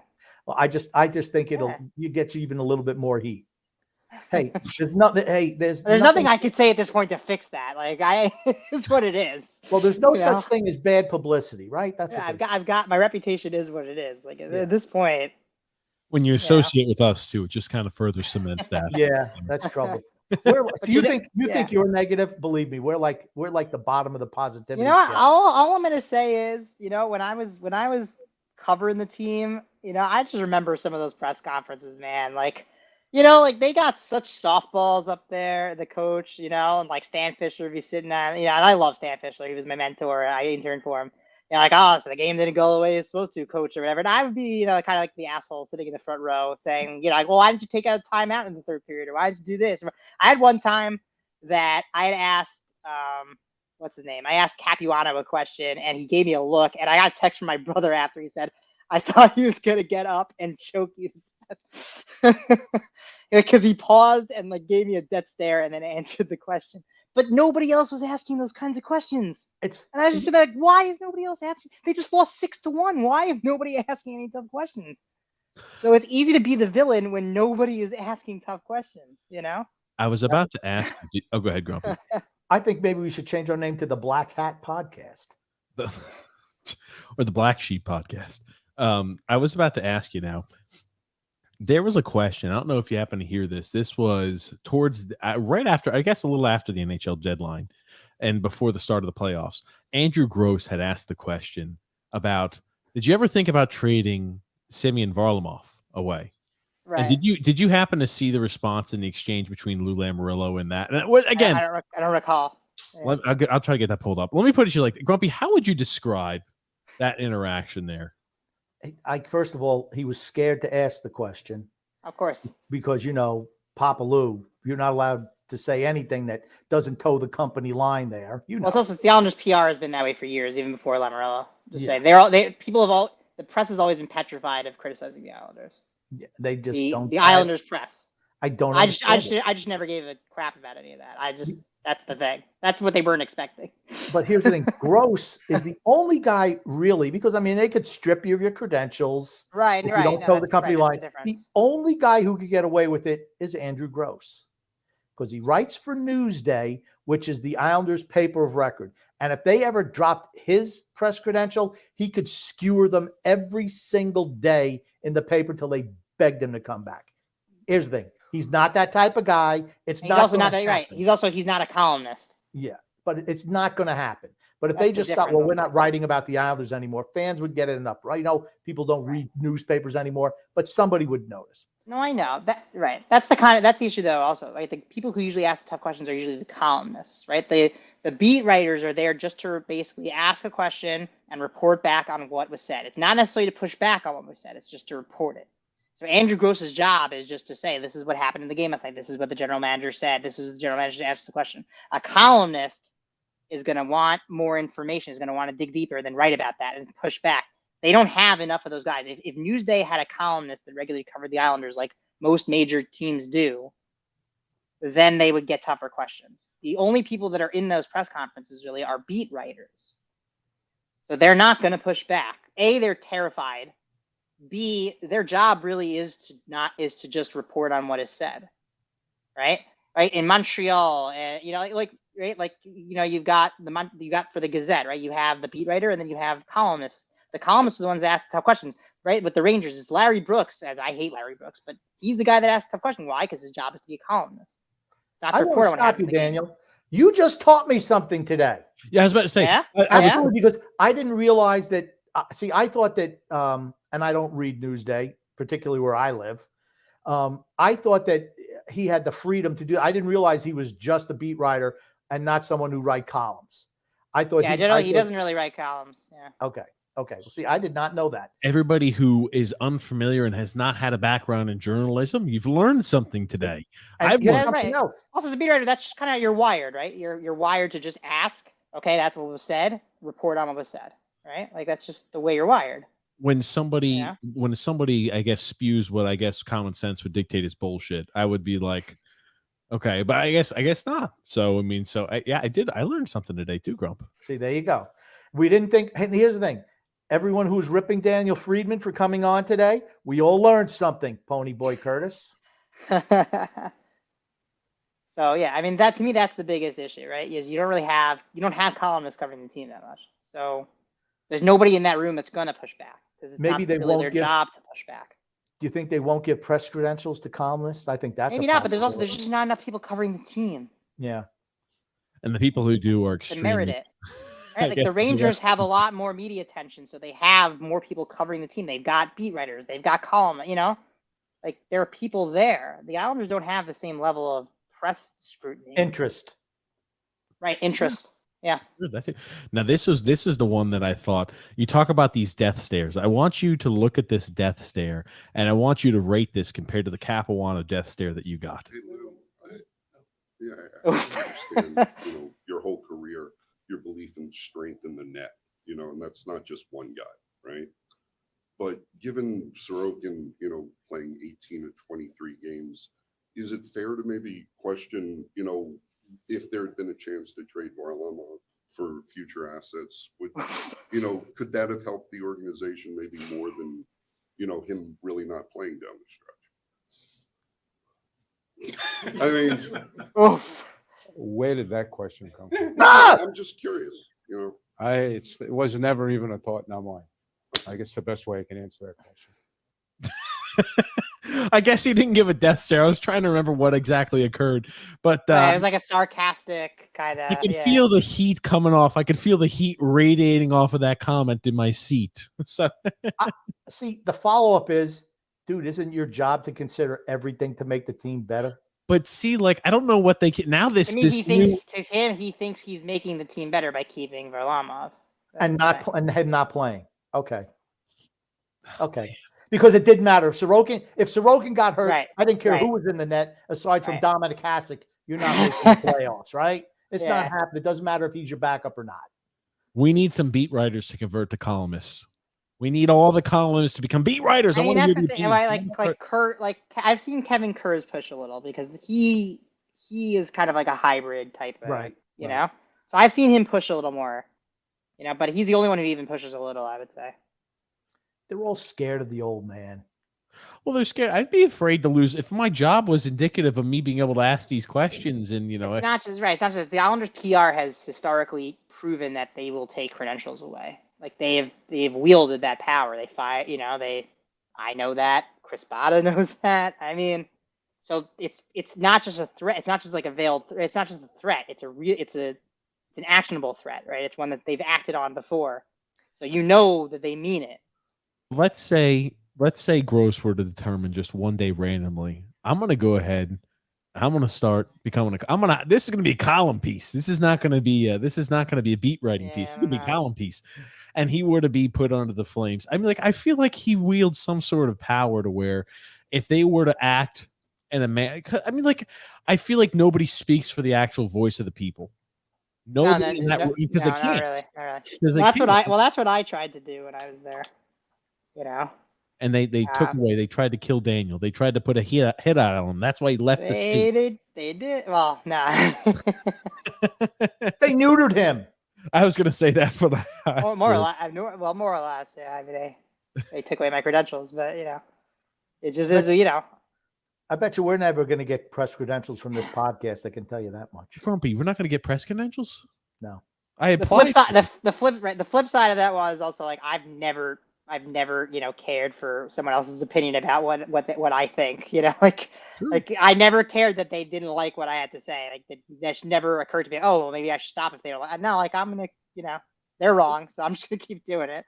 And I'm just surprised there was no follow up to that question though. When he says it was never a thought in our minds. Why not? Well, I guess it's also, I don't know, the way he answered it was pretty definitive. He wasn't going to entertain a follow-up question. That's the other difference with Lou, right? You're barely going to get anything out of him in the first place. It's almost not worth asking a question because he's not going to answer it. Then you put your own answers down. This is what I think he meant. No, they can't do that, Grumpy. There's no opinions. Grumpy. I keep forgetting. Right. But what we do on this, Dan, what we do on this show all the time? I put in what I think Lou really means. I tell him what he's really thinking. Oh man, I tell you, we all know what he's thinking. He's thinking that goaltending is a strength, and that's not something they wanted to mess with. But this is what he's thinking. Who the hell are you to ask any questions? Pretty much, right? Like, how dare you question? How dare you question me? The smugness on his face, is very evident.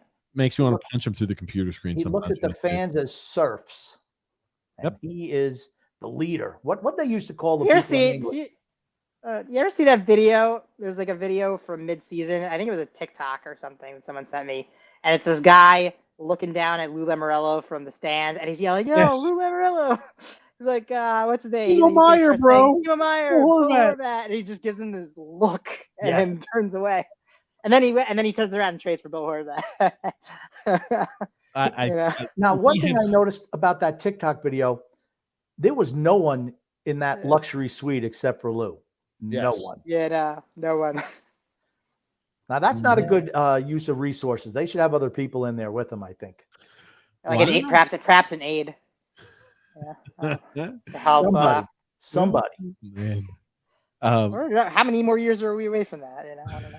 We're going to pop up some more questions here, too, for the last about 30 minutes of the show. Mikey D says, I wonder if Lou takes a look at some of these guys that are being bought out. Oliver Ekman-Larsson is one, but doesn't play defense. Barclay Goodrow might get bought out due to a cap squeeze. Could see Lou liking him. And like, I guess, you're thinking, though, Daniel, mostly going to have to be through trades. Free agent acquisitions are going to be kind of too tough or out of the question for us. For the big players, yes. For the smaller role players, I think there's merit to it. Like, I'm fine with the Barclay Goodrow, by the way. If you're saying that you're going to revamp the bottom six, like to me, I think Martin needs to have played his last game as an Islander. Clutterbuck needs to have played his last game as an Islander. Like if you're bringing in a Barclay Goodrow and you're saying he's part of the new bottom six, like those guys, like Barclay Goodrow, Fashing, Engvall, like I love that. I love all of that. It's just not, those aren't the final piece. I have to read this one. Rob Del Moro says here, why are we pretending this team roster hasn't turned over a ton under Lou? Look at the moves he's made. He never stands still. He's made major moves every year.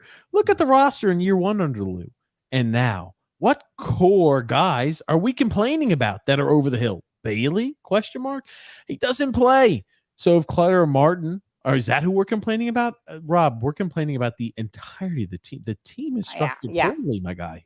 I will say again to Rob, I will say again what I said to you on Twitter the other day. It doesn't matter. The bottom line is they're not a Stanley Cup contender. However many moves he's made, whatever play, like the bottom line is the formula doesn't work. And if the formula doesn't work, nobody cares how many trades you've made or whatever. You put together the wrong team and you didn't do your job. Look at how many of these guys are the same exact player or were drafted under Garth Snow, or he inherited on this team when he joined. We're playing the last year that Doug Waite was the coach. Sure. Yeah, like I love the Bo Horvat trade. The problem is that it happened 2 years late. And you don't get credit for that. I'm sorry. You get partial credit for that, maybe, but like you don't get full marks. No credit. You're waiting 2 years to get the impact player that you should have gotten right after the Eastern Conference Final. Yes. Milo Brownie. I'm not going to applaud that. I'm sorry. Has anybody watched this season's quest for the cup yet? Always interesting to see the off-ice action during the cup run. Have you guys watched the quest for the cup yet? No. Can't say I have. Can't say Sorry, I have. Milo Brownie. Has anyone watched Once Upon a Time in Anaheim yet? By the way. No. What's that? So the ESPN did a little documentary about the Anaheim Mighty Ducks and how it intertwined with the movie franchise and how the franchise started, and then like the whole Solani career years and the cup run with Jaguar in 03 and now like that magical cup run and really cool stuff. Was this a 30? Was this a 30 for 30 thing? No, it was an ESPN 60, but it might as well have been a 30 for 30. Okay. It was so good. Huh. That was. I'd recommend. Definitely recommend. That cup winning team was really good. Well, 06, but they don't really go into that. They go into the 03 run where they lost the Devils with Jaguar. It was a magical run, and because they were a terrible team the year before, and Paul Correa, like getting knocked out by Stevens, and then coming back and scoring the goal and all that. Yeah, that was the last time that a player on the losing team won Conn Smythe. Yeah, you're right. Was Jaguar, right? Yeah. Jaguar, yeah. The Islanders 91 says Lou's going to have this team in the playoffs again. Count on it. I agree they're going to make the playoffs. That's just not the goal, though, anymore. Or at least it shouldn't be. What anybody wants to know with what Grumpy's random obsession with Sean Monahan is. I like Sean Monahan. I think he could be an upgrade on this team. He's going to be on the cheap. Roll the freaking dice. If you're in it to win it, go ahead. Roll the dice. Doesn't matter anyway. You're not going to sign him to a 10-year deal with a no move clause. Not going to. Get him on the cheap. He has upside. We've got here. When was the last time Sean Monahan was good and healthy? Probably about 2 years ago. Last 2 years season. ago. He played well last year too. The first half, I guess. Until he got hurt. Yeah. Yeah. Is the Brincat too expensive for us? 24 years old, perfect age for Grump. Kane for a year. I want to bring it. I just don't know how to get him. Makers. I want to bring it. I just don't know how to get him. We were too busy blowing our load on Bo Horvat when we could have had the Brincat this offseason. This is reality of the case. Honestly, if you ask me unlike TJ, I like Bo Horvat. I do too. I like Bo Horvat a lot. It bothered me that he was making excuses for his poor play this year. That bothered me. Dude, that's not leadership. That he fits right in. He fits right in here, making excuses. I think he's a good. I think he'll be a good leader. I right up the top, I like Bo Horvat. Didn't like what they gave up for him. Didn't like the contract that he signed. He's not worth that. I still like him, and he absolutely gets a year. I think he and Barzell are going to be good together. What the hell was my point? You took the comment down. Would you rather have the Brincat or Horvat? No, would the Brincat? Does he work for us, or is he too expensive? Well, right now, no way we can get him. No way. Yeah. They have to move. They have to make cap space, but teams find ways to make cap space. I'm tired of the excuses of, well, they can't get the cap. They can, but yes, they can. Okay, they can. Okay, teams do it. They can. Do you think the old man is capable of it? There's two different questions. Yes, actually, yes, because he's done it. I don't think we've ever freed up enough cap space doing bold moves to do anything but re-sign our own guys. Correct. Like we trade away Andrew Ladd for 2 seconds. Well, I don't trust them to do the right thing with the cap space. I trust them to get the cap space. Get the cap space to keep the same cast and crew together. And like for me, that's the worst case, absolute worst case scenario is to say we want to keep everything pretty much status quo. And what we're going to have to do to keep things status quo is to give up more future assets to keep a shitty non-playoff competing or non-cup competing team on the ice. That type of shit drives me nuts. I think as a fan, you should be livid if the team takes the approach of do nothing but re-sign back the same players and don't make any bold moves, because that hasn't been good enough the last how many years to win a cup, hasn't been good enough to win a freaking playoff series, and it won't be good enough to win a cup next year. I blame Daniel for TJ's rant right there. This show is so much calmer and relaxed today. Daniel comes in, and all of a sudden, the whole apple cart has been upset. I thought it was odd. I'm like, look at us, Grumpy. We're talking about ways that the team can improve. I said viable ways. I'm like, I wanted to go in being optimistic. I like a different direction today, right? They can improve. Well, they won't do the steps that need to. And that's why, we don't really entertain it too often.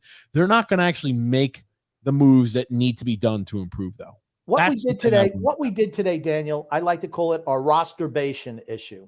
Sure. Where let's make a bunch of moves to make the team better. They never happen, but this is probably the happiest I'm going to be all off season until you came on and just rained on my little parade. Thank you. Back to reality. Yeah. Yes. Yeah. Sorry. Here's the thing. I live in reality. I tried to do a little fantasy thing today, and that didn't work. I liked living in fantasy land for an hour and a half this off season. It was a fun hour, and then back to reality. Daniel came on. Reality set back in. Yeah. But no, I look at it like this too. The team, I don't think they're going to make the steps necessary to actually improve it, but I do think they will be able to find the cap space. But I think it's just going to keep pretty much everything status quo or somewhat status quo. I don't believe that we've made huge movements over the time period since Lou Lamoriello's here. Has he added a piece here or there? Yeah, for certain he has. I think he's overpaid every single step of the way. I'm not a fan of Bo Horvat. I think that guy, I think there's a lot more red flags around him than there are green flags at this moment. And that's what has me worried. I don't like the fact that a guy who is having a career year in a contract season comes over here, immediately signs a contract. He signs a long 8-year, $8.5 million. Was it 8-year, $8.5 million? Yep. 8-year, $8.5 million a year contract before he even sets foot on the ice. He goes ahead and then signs that big contract. Play drops. Could be for a plethora of reasons, different reasons, but his play dropped substantially. You see him then in the offseason interview with, I think it was with Gross on the Ice in the Island podcast. Oh, it was so tough, me being, I got to do better, but it was just so tough moving my family and doing this. Dude, you're a professional athlete. That just comes into territory. About every other player who's been moved has to worry about moving their family over. And I don't see every single one of them making an excuse for poor play saying, well, I got to do better, but I had to move my family over here, and that was really stressful. I had to get like a moving van. I had to pay people to move and pack up. No, he did nothing. He had did to nothing. His wife did all that. And here's the thing. You couldn't be, the kids aren't in school yet. Don't give me that. What are they, 2, 3 years old? Stop it. They're not in school. Your mom, her dad, your wife is doing everything. You're not doing anything. You're just not producing on the ice. Don't give me an excuse. I don't want to hear excuses. They're like assholes. Everyone's got one. Stop making excuses for poor play. That's old. Everyone's heard that. You're not wrong. You're not wrong. Here's the flip side of the Horvat thing, right? Let's just say they didn't trade for him and he goes to free agency. Okay, so he's the best free agent on the board, and we be sitting there saying, "Just got to make a move. They got to make a move. They got to make a splash. They got to go get Bo Horvat." And they would turn around and they would sign him not to an 8-year deal, right? Because they wouldn't be able to, right? Because he wouldn't be under contract with them. But they would sign him to a 7-year, $8.5 million contract, and we would all be clapping our hands. Yep. So they did that. Why? They just did it a little earlier. You want to know why? That is the flip side of that. No, that's not the flip side, because you get to keep Avillier, you get to keep Ratu, you get to keep first-round pick, and then if you want to move them, you could move them maybe in a package that they bring it to come here. Those are the type of things you could do. But I don't think those guys are getting you to bring it. Okay, but you could use them to get something to add to the team. But they did. They used it to add, because I don't think they would have gotten Bo Horvat in free agency. The fact that it's got to be a Stockholm syndrome to get people to play here is a problem. I agree with that. That is a problem. Maybe. You got to trade for them to get them to stay here, because no one will come here willingly. Or at the very least, you're going to get them that way. Like, instead of making it a bidding war. Honestly, I was stunned that he signed that contract extension as soon as he did. I loved the move. It's just, to me, it was late. To me, it's too late. It's all about the money for him. I feel like he's a guy who's been dogging it. I feel like I felt like he fucking dogged it the last half. He didn't know if he was going to like it here or not. A week after he was traded, he signs the deal. He's complaining. Your family wasn't even here yet. Yup, I'm doubling down. That probably hasn't even been on the Long Island Expressway yet. Yeah. And that bothers me. Like, dude, he doesn't care about winning. He just wants to have security. That's it. Listen, he's been haggling with Vancouver for 2 years for a contract extension. 2 years. If they he earned it. True, but here's the thing: if they offered him the money he wanted, he would have stayed there. Then he leaves. All of a sudden, he's shitting on Vancouver. I mean, stop, bro. He dropped in my eyes when I just hear him talk. I like him as a player, but it's like, I loved that. I thought it was merited. I think that they didn't do enough to win, and I think they were wrong in giving all that money to JT Miller and prioritizing that over Horvat after everything he had given. And I understand why he's upset with them. Horvat's a career 50. Who produces more? JT Miller or Bo Horvat? I mean, last season JT Miller was garbage. So before that contract, who produced more, JT Miller or Bo Horvat? It's JT Miller. It's always been JT Miller. He's only been there for a few years. Well, Horvat's a consistent 55 to 60 point a year guy who all of a sudden is on over a point a game stretch the year that he's supposed to get a contract. Where's your lazy ass effort every other fucking year when you're not in a contract, you freaking dog? Here's the thing. Could he maybe continue to perform like that? Could he pull the Brock Nelson special and say, I'm going to have a career year 3 years in a row? I'm going to say probably not likely. But my opinion, I always like Brock Nelson. My opinion for Brock Nelson is unbelievably high because, right, it was not a guy who was just having a career season in a contract year, where the likelihood for this for Bo Horvat is definitely there, right? Unbelievable point per game total. Hey, he's killing it. Hey, he's over a point a game in Vancouver. As soon as he inks the deal, you see play immediately drop. Well, again, he wasn't paired up with Matt Barzal. There are extenuating circumstances that could have affected that. he historically has been a 55 to 60 point a year guy in Vancouver. And the year he's having his contract extension, he averages well over a point a game in Vancouver. I'm saying that that's probably not coincidental. Uh-oh. Yeah, no, it's probably not. But I do think he's a good player. I do think he's going to help. I like him. I like him. JT Miller I like him a lot. JT Miller had 82 points in 81 games last year. Yeah, but JT Miller also is very, I mean, there were moments last season he was, you want to talk about lazy and not caring. I mean, there were so many shifts where he just half-assed it, did not care. I mean, a lot of people had problems with JT Miller last season, and it was not a good look. I wouldn't want him on my team, honestly. Even with the production, I think he's lazy. He never back checks. He's made some bad play. To me, he's not a winner. That's the unfortunate. Neither is Bo Horvat. I hate to say it. Neither is Bo Horvat. He's never won anything. Neither one of them ever won anything. Well, actually, JT Miller did. Didn't he play for? Didn't he win a Stanley Cup with Tampa one year? Did he? No, I don't think so. Was he with the Rangers by then? I don't. He was in the Rangers. Yeah. He played with Tampa for the 17-18 year. Didn't win anything there. Okay. Yeah. I think that was the year they got the boot in the first round after having the best. Yeah, 17-18 and then 2018-19. Okay. But yeah, nothing there. He left as soon as they started winning cups.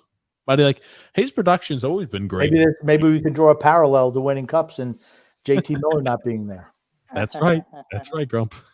But I mean, consistent. If you're a team looking for scoring, JT Miller is a better player than Bo Horvat. That being said, Bo Horvat is a better overall player than JT. Yeah, no, 100%. Yeah, 100%. And I like Bo Horvat, but some of the things he said and I'm like, dude, that's not what I want to hear from a guy I just paid that much money to. No. Right. Okay.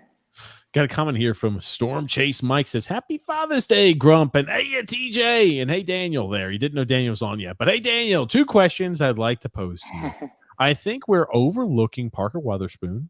And why isn't the fan base asking who will replace Varlamov as a backup when it's time? First question here, Parker Weatherspoon. Grump, what are your opinions on Parker Weatherspoon? No, sorry. That's a hard no for me for Parker Weatherspoon. No. Go ahead. I think he's a guy who could play to some capacity, but in the same token, he is not a guy I feel confident relying upon night in, night out. That's just the truth of it. And what are your opinions, Daniel, on Parker Weatherspoon? I think he's shown some potential, but it's just tough. I mean, it really depends on. Like, I could see him being kind of like you could rolling into the season with him on your roster as like the 6-7 and seeing how that goes. Over Bolduc and Aho? Definitely over Aho. Bolduc I like, but we'll have to see. I guess Robin Salo's just. I don't know what happened because I really liked him at the beginning, and then something just happened. I don't know, but he was very good at first. He spoke poorly about Bridgeport, and he was punished for it. He said that it was a dump, and they said also his play just I didn't like that, but his play just dropped off at a certain point. To me, he had so much potential. I don't know what happened to him. I thought he was going to be the answer. Every time they steady guy. He wasn't. 4 games. He played 4 games, and they sent him down. Here's the thing. I wasn't a fan of that.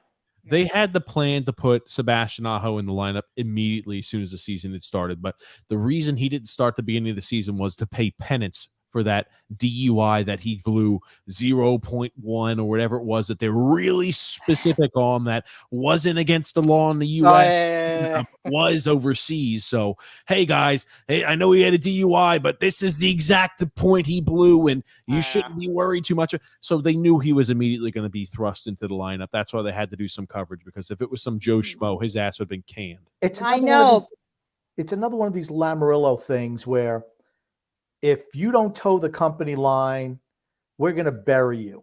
Yep. Bellows, Wild, Hosang, Salo. The list is endless. The Wild thing is a little different. But a little bit. Everything stemmed from him not getting the vaccination. Right, but I think most teams would have treated it would have done the same thing with him. To be honest, At the You know what? time, I think Hold so. on. Detroit allowed Tyler Bertuzzi to play on the NHL roster without being vaccinated. Yeah, but Tyler Bertuzzi was also a really good player. But you shouldn't punish. I'm just not a believer in punishing someone Yeah, because because it's something you don't like. I agree. I'm just And- saying I think most NHL teams would have handled this. And then Bellows, right? The Bellows situation. And I'm not Oh, saying yeah. Bellows turned out to be anything. As soon as he tested positive for steroids or whatever the heck it was, that was it for him. That was it. I mean, he has a history of doing that with younger players. If you don't toe that company line, I'm going to bury you. And instead of moving the guy and potentially getting something, I just think he's vindictive as hell. Instead of moving him and maybe getting something for your organization when you know he's never going to play, he keeps them until they're out of options, their career is over, and they're out of the league. I think that's a mighty, like I said, this is me once again putting on, I am Lou Lamoriello. That's what I'm going to do to you young guys. If you don't toe the company line, I'm going to bury you till your career's over. And then sit in the parking lot as you're walking out to your car after I fire you. It's kind of like that. He pulls up a chair next to the elevator and watch everybody that he can leave the building in the office. Like, you hear those rumors, you're like, huh. The thing about Sebastian Aho, though, is I don't honestly, I don't understand why he's on the team. I don't understand what they see in him. I really don't. I think he's a walking liability. He's Thomas Hickey 2.0. He's a number 7. Thomas Hickey was good. No, but Thomas Hickey was good. No. Sebastian Aho is not good. Sebastian Aho is we don't have time to argue Thomas Hickey. We absolutely do not have time for that today. I loved Thomas Hickey. Oh, I hated him. No. Sebastian Aho is one of the most incompetent defensemen I have ever seen in my entire life. He's a number 7 defenseman. We have seen some very incompetent. We've seen Brian Strait. So it's we've seen Thomas Hickey. We've seen him. We don't need him again. To me, he's a number 7 defenseman. He's a number 7 defenseman at best. That's what he is. He should not be in your starting line. And I like Sebastian Aho. He brings things that we don't have. Somebody who can move the puck out of the defensive zone. But that being said, no, he's too small.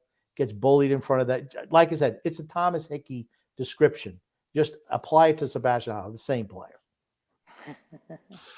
David D says, Happy Father's Day tomorrow, men. This year, nothing is happening. Wait until next year. We've heard it before. Every year. Charlie says here, TJ, pull up the free agent list and let's look down who could potentially fit and the reason why. Oh, well, I'm sorry, Charlie. Remind me, Charlie, on Wednesday to do that. Oh, my God. We have Lou Lamoriello has commented in, Grumpy. Let's see. Swamp there he is. 29, Beaky the Buzzard. Random Media Cartel member. Will you be looking to trade for a forward or a defenseman this offseason? Beaky the Buzzard. Loop. Nope.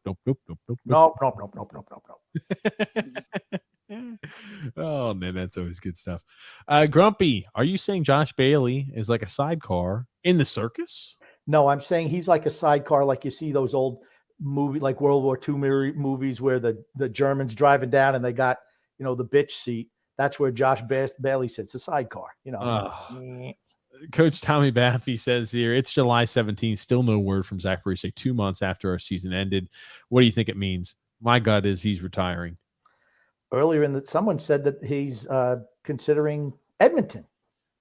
No way. I'm just saying that's what an earlier comment said. I didn't say it. Interesting. Earlier comment said. Interesting. I think he's either going back to the Islanders or he's not playing at all. I think so too. And I think that's what we had heard. But I mean, like, again, is signing a 39-year-old really a step in the positive direction? And I think he's played well. I think again, you need players to fill those roles. You do need those. And I'd say he's been the most consistent Islander since he got here. He's like given 110%. He's a leader. He's a winner. Like, right? We were talking before about needing guys in the locker room who are winners. You need Zach Parise. You need a Zach Parise. What's Zach Parise ever won? Maybe with the Devils. Coolest haircut award. I don't know, Grump. The what? The coolest haircut award back in the day, Grump. He's never. Well, he's been at the Olympics. He's done a lot of things. I'm on record that saying Zach Parise. When we signed him, I'm like, no, he's not the same player. Grumpy, and he's not the same player he was. That being said, he's not. For the amount of money he gets paid, that's Correct. fine. He's such a bang for buck player. I just want to see him transition away from guys who are 40 years old. I just want to see that. I think just you don't can think have one. he's You not. can have one. No 40-year-old should be playing in the NHL. No. And like I said, I like Parise. He's played well. He's absolutely earned his $1.5 million. Yeah. Gungun says, Grumpy, I'd like to start using the phrase pencil neck geek, courtesy of Freddie Blassie, more often since you enjoy ham and egger, courtesy of Bobby the Brain Henman so much. Heenan. Fucking Heenan. It's not Henman, it's Heenan. You And know, here's the thing, Gungun spelt it wrong, but you still pronounced it wrong. It's Bobby the Brain Heenan. Okay, Grumpy. It was spelled wrong. That's why I No, mispronounced. it wasn't Yeah. Henman. If you looked at it, it was an N. It was two N's. There was no M's in there. Coach Tommy B. Grump. The Islanders right now have three priorities. Number one is trading Josh Bailey. Number two, if they are trying very hard to re-sign Scott Mayfield, Why? I don't get it either. Why? Three, bring Yeah. back Varlamov. This is what Lou is Why? focused in on at the moment.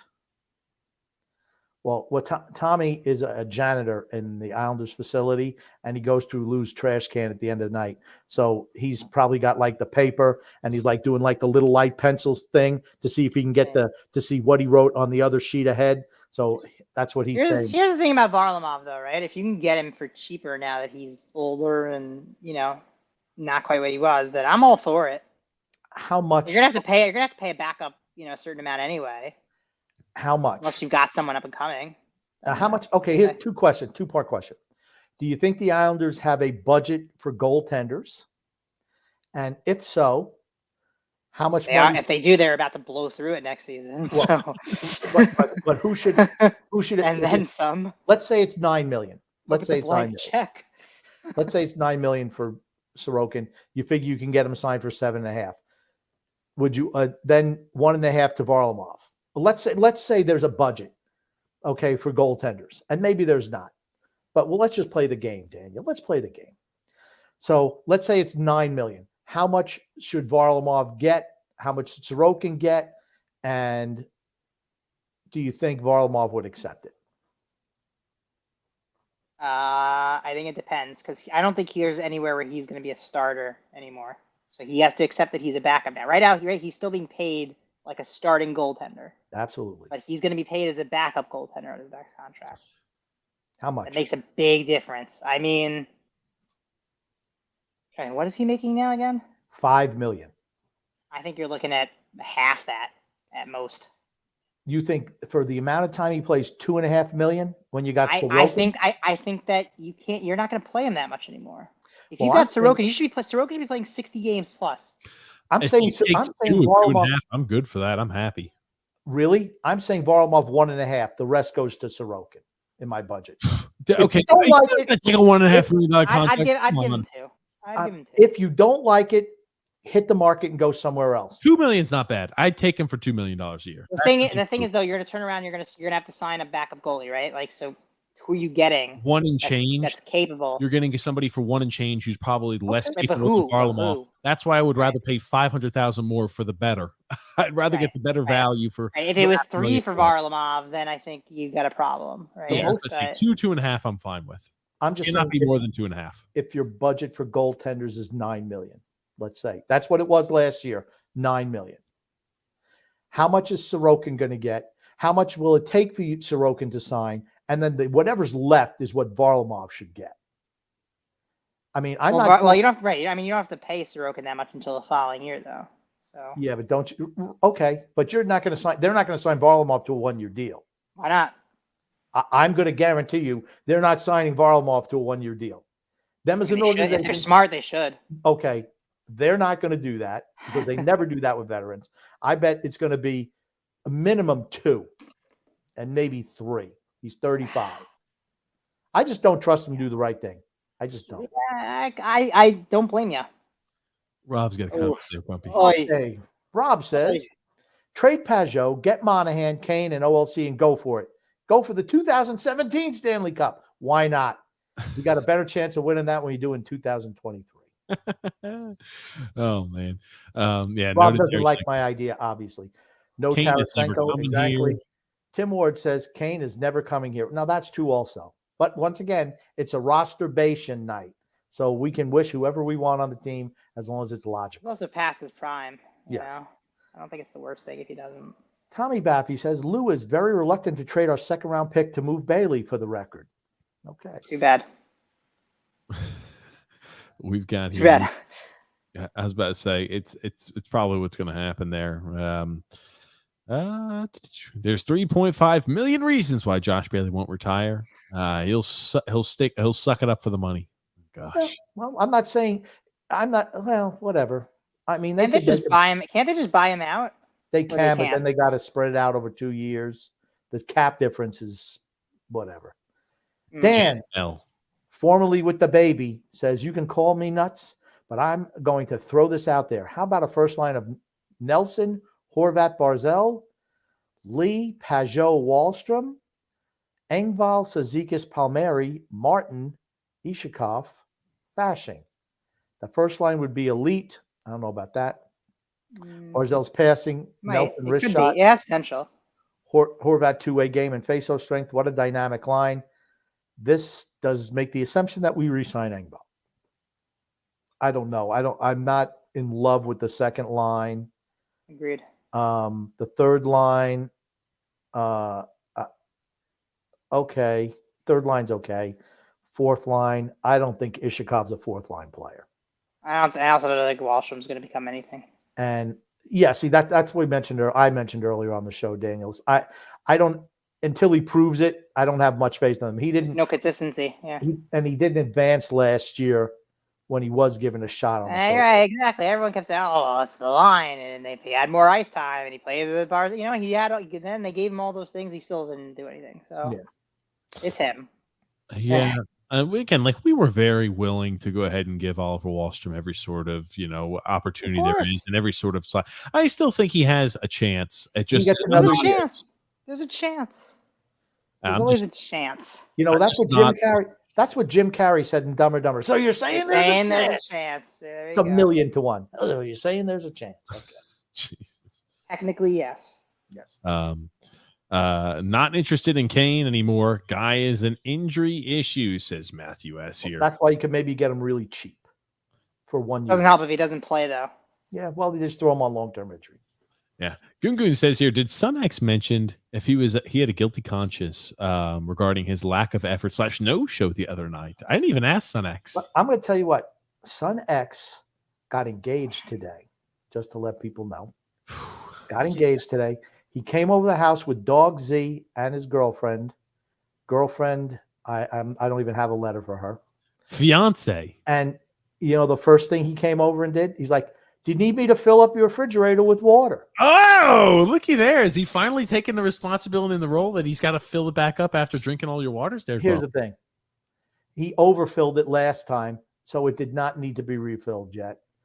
But he did move from where he put the waters where I told him not to previously. He did put them on the water shelf. Let's tackle a fun one. Mikey D says, Realistically speaking, who is the worst GM in the league? I hate to say it, but the direction Lou is taking this direction, he's got to be bottom 5, 10 or 5 or 10. Okay, you're talking about right now. Yeah, I think he's one of the bottom 10 in the league now. And it's only because he's freaking 81 years old. And I don't think that he's got dementia, even though I've said that in the past on the show. I don't think he legitimately has dementia, but you can tell he's aged in the last few years. He really has. You look at him, he's aged. And I don't know. I mean, just as a GM, I just think it's a young man's game now, where the way that teams are signing contracts, you're seeing restricted free agents or guys who are coming up on their first contract that they're really good. They're getting the big extensions. They're not waiting until guys turn out to be UFAs before giving them bloated golden watch contracts, if you will. And Lou is still in that mode. We need a new general manager who thinks like a modern GM should think with the way the salary cap is implemented. That's just me. Yep, I don't. Now, Daniel, where are you putting Lou? Right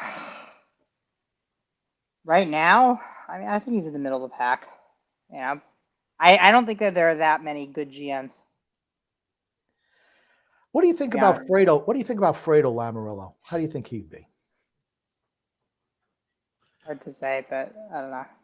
I think it'd be more of the same. I mean, he's had one playoff appearance for Bridgeport. I mean, that's pretty impressive, I guess. I mean, it's hard to know. It's really hard to know. That's the truth. It's hard to get a read. It's a no. You know, and it's hard. It's also hard to know like how much involvement his dad would still have. You know, how much influence, or is it the kind of thing where once his dad's out of the game, then he can kind of be free to do his thing, and maybe he's been harboring for years, like, man, when he retires, I'm going to do everything different. Like, we don't know. That's the truth. You know? Well, here's the one thing I know: he's never had a job that his dad didn't get him. That much we do know. That is true. If you look, we went through his job history. You know. We went through his job history from when he got out of school, even when he was the paper boy. The dad make sure he got that paper boy job, and everyone was buying 2 papers, or Lou threatened to have their heads cut off if they didn't do it. It's been like that ever since he was a kid. Oh, Jesus Christ! Man. Yeah, Henry Ford II was a good CEO, even though he wasn't, you know, Henry Ford, but he got the job from Henry Ford. Yeah, still a good CEO. I'm a big no for Fredo. All right. Big Listen, no I for would Fredo. I would also want them to go into. If you can't get a job on your own and you're 53 years old, everything's been where your dad has been, I'm going no for that. I would also want a different direction. Yeah. Big no for Fredo. I like that one, Grump. But I think this is a good point. As good as a point as ever to start wrapping things up there. Oh shit! You know what I forgot? I put up this poll late, guys. I put up the asking if you wanted us to shit on other teams this offseason poll. And right now we've only got 14 votes. I'm gonna have to redo it because I apologize. I didn't put it up earlier. We'll redo that next Wednesday. It's only right now 14 votes in. But more towards yes than no. Let me put it to you that way. But we'll and here's the thing: we get to pick a team, and I can crap on just about every team except, of course, the Carolina Hurricanes. But I can crap on just about every team in the league, including Vegas, by the way. Oh gosh. But as we're wrapping things up here, Daniel, I want to hear, you know, kind of what your thoughts are. Are you enthused about this upcoming off season? I want to hear your assessment there. The last words there. Are you enthused? Are you excited about the Islanders? You think they're going to do the right thing this offseason? No. I like it short and sweet. No. No, they're not.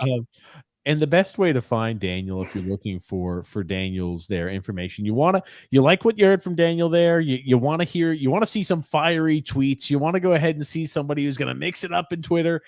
Dan J. Freeman at Dan J. Freeman is the best place to follow there, Daniel Freeman. Yeah. And to make sure Dan N. Freeman for negative. Well, there's already the N in Dan, so it would just wouldn't read that. It would just read as an extra N in Dan. Okay.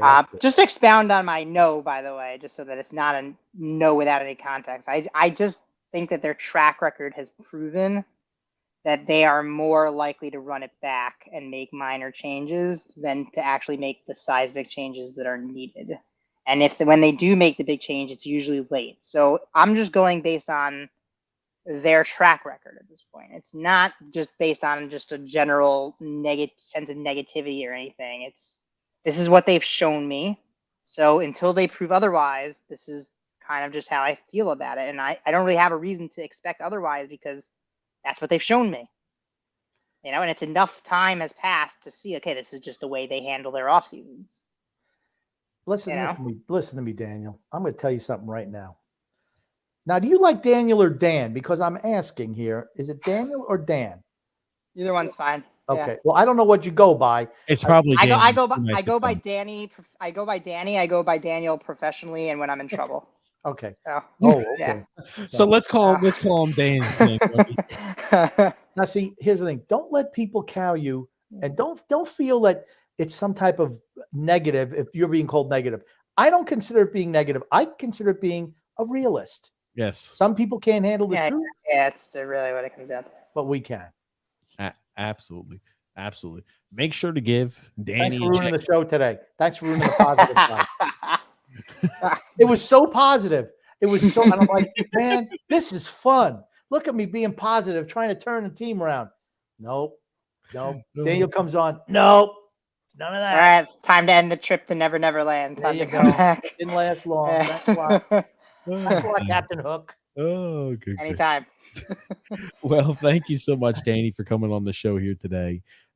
Best place to find Danny is on Twitter. That's where you can find all of his hot takes. You can find all those great. I tell you, he even roster baits a little bit too, like us all. Well, we all do it. We all do it. Sure. There it is. We all roster bait, and You feel like it's just wasting your time. But it's Yeah, fun. right. It is fun. It is fun. It is fun. I enjoyed it today. I did for the brief hour we did it. But thanks so much here for coming on, Danny. As always, Thanks for having me. Thanks for having me. We'll do it again. I was about to say, we love having you on. We love hearing your takes. We love speaking Islanders hockey with you as always. And Grumpy, thank you for coming on too, Grump.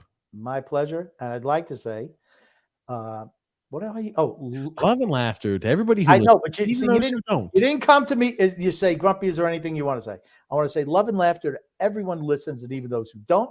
From TJ, the grumpy old man, and Daniel Friedman. Daniel Friedman. Well, thank you so much, everybody, for tuning in, listening. I hope you're going to have a great I was about to say Memorial Day weekend, but I hope Happy Father's Day to everyone. Happy Father's Day to everybody. Enjoy your weekend. Enjoy your time. Thank you so much, everybody, for tuning in, commenting. Sorry we didn't get to all the comments, but we always look through them afterwards. Thank you so much, everybody, for commenting in, for sharing your thoughts, your opinions. We'll be with you guys live this Wednesday, 8 p.m. Eastern Standard Time. Until then, have a good rest of your weekend. Thank you, Grumpy. Thank you, Danny. My pleasure.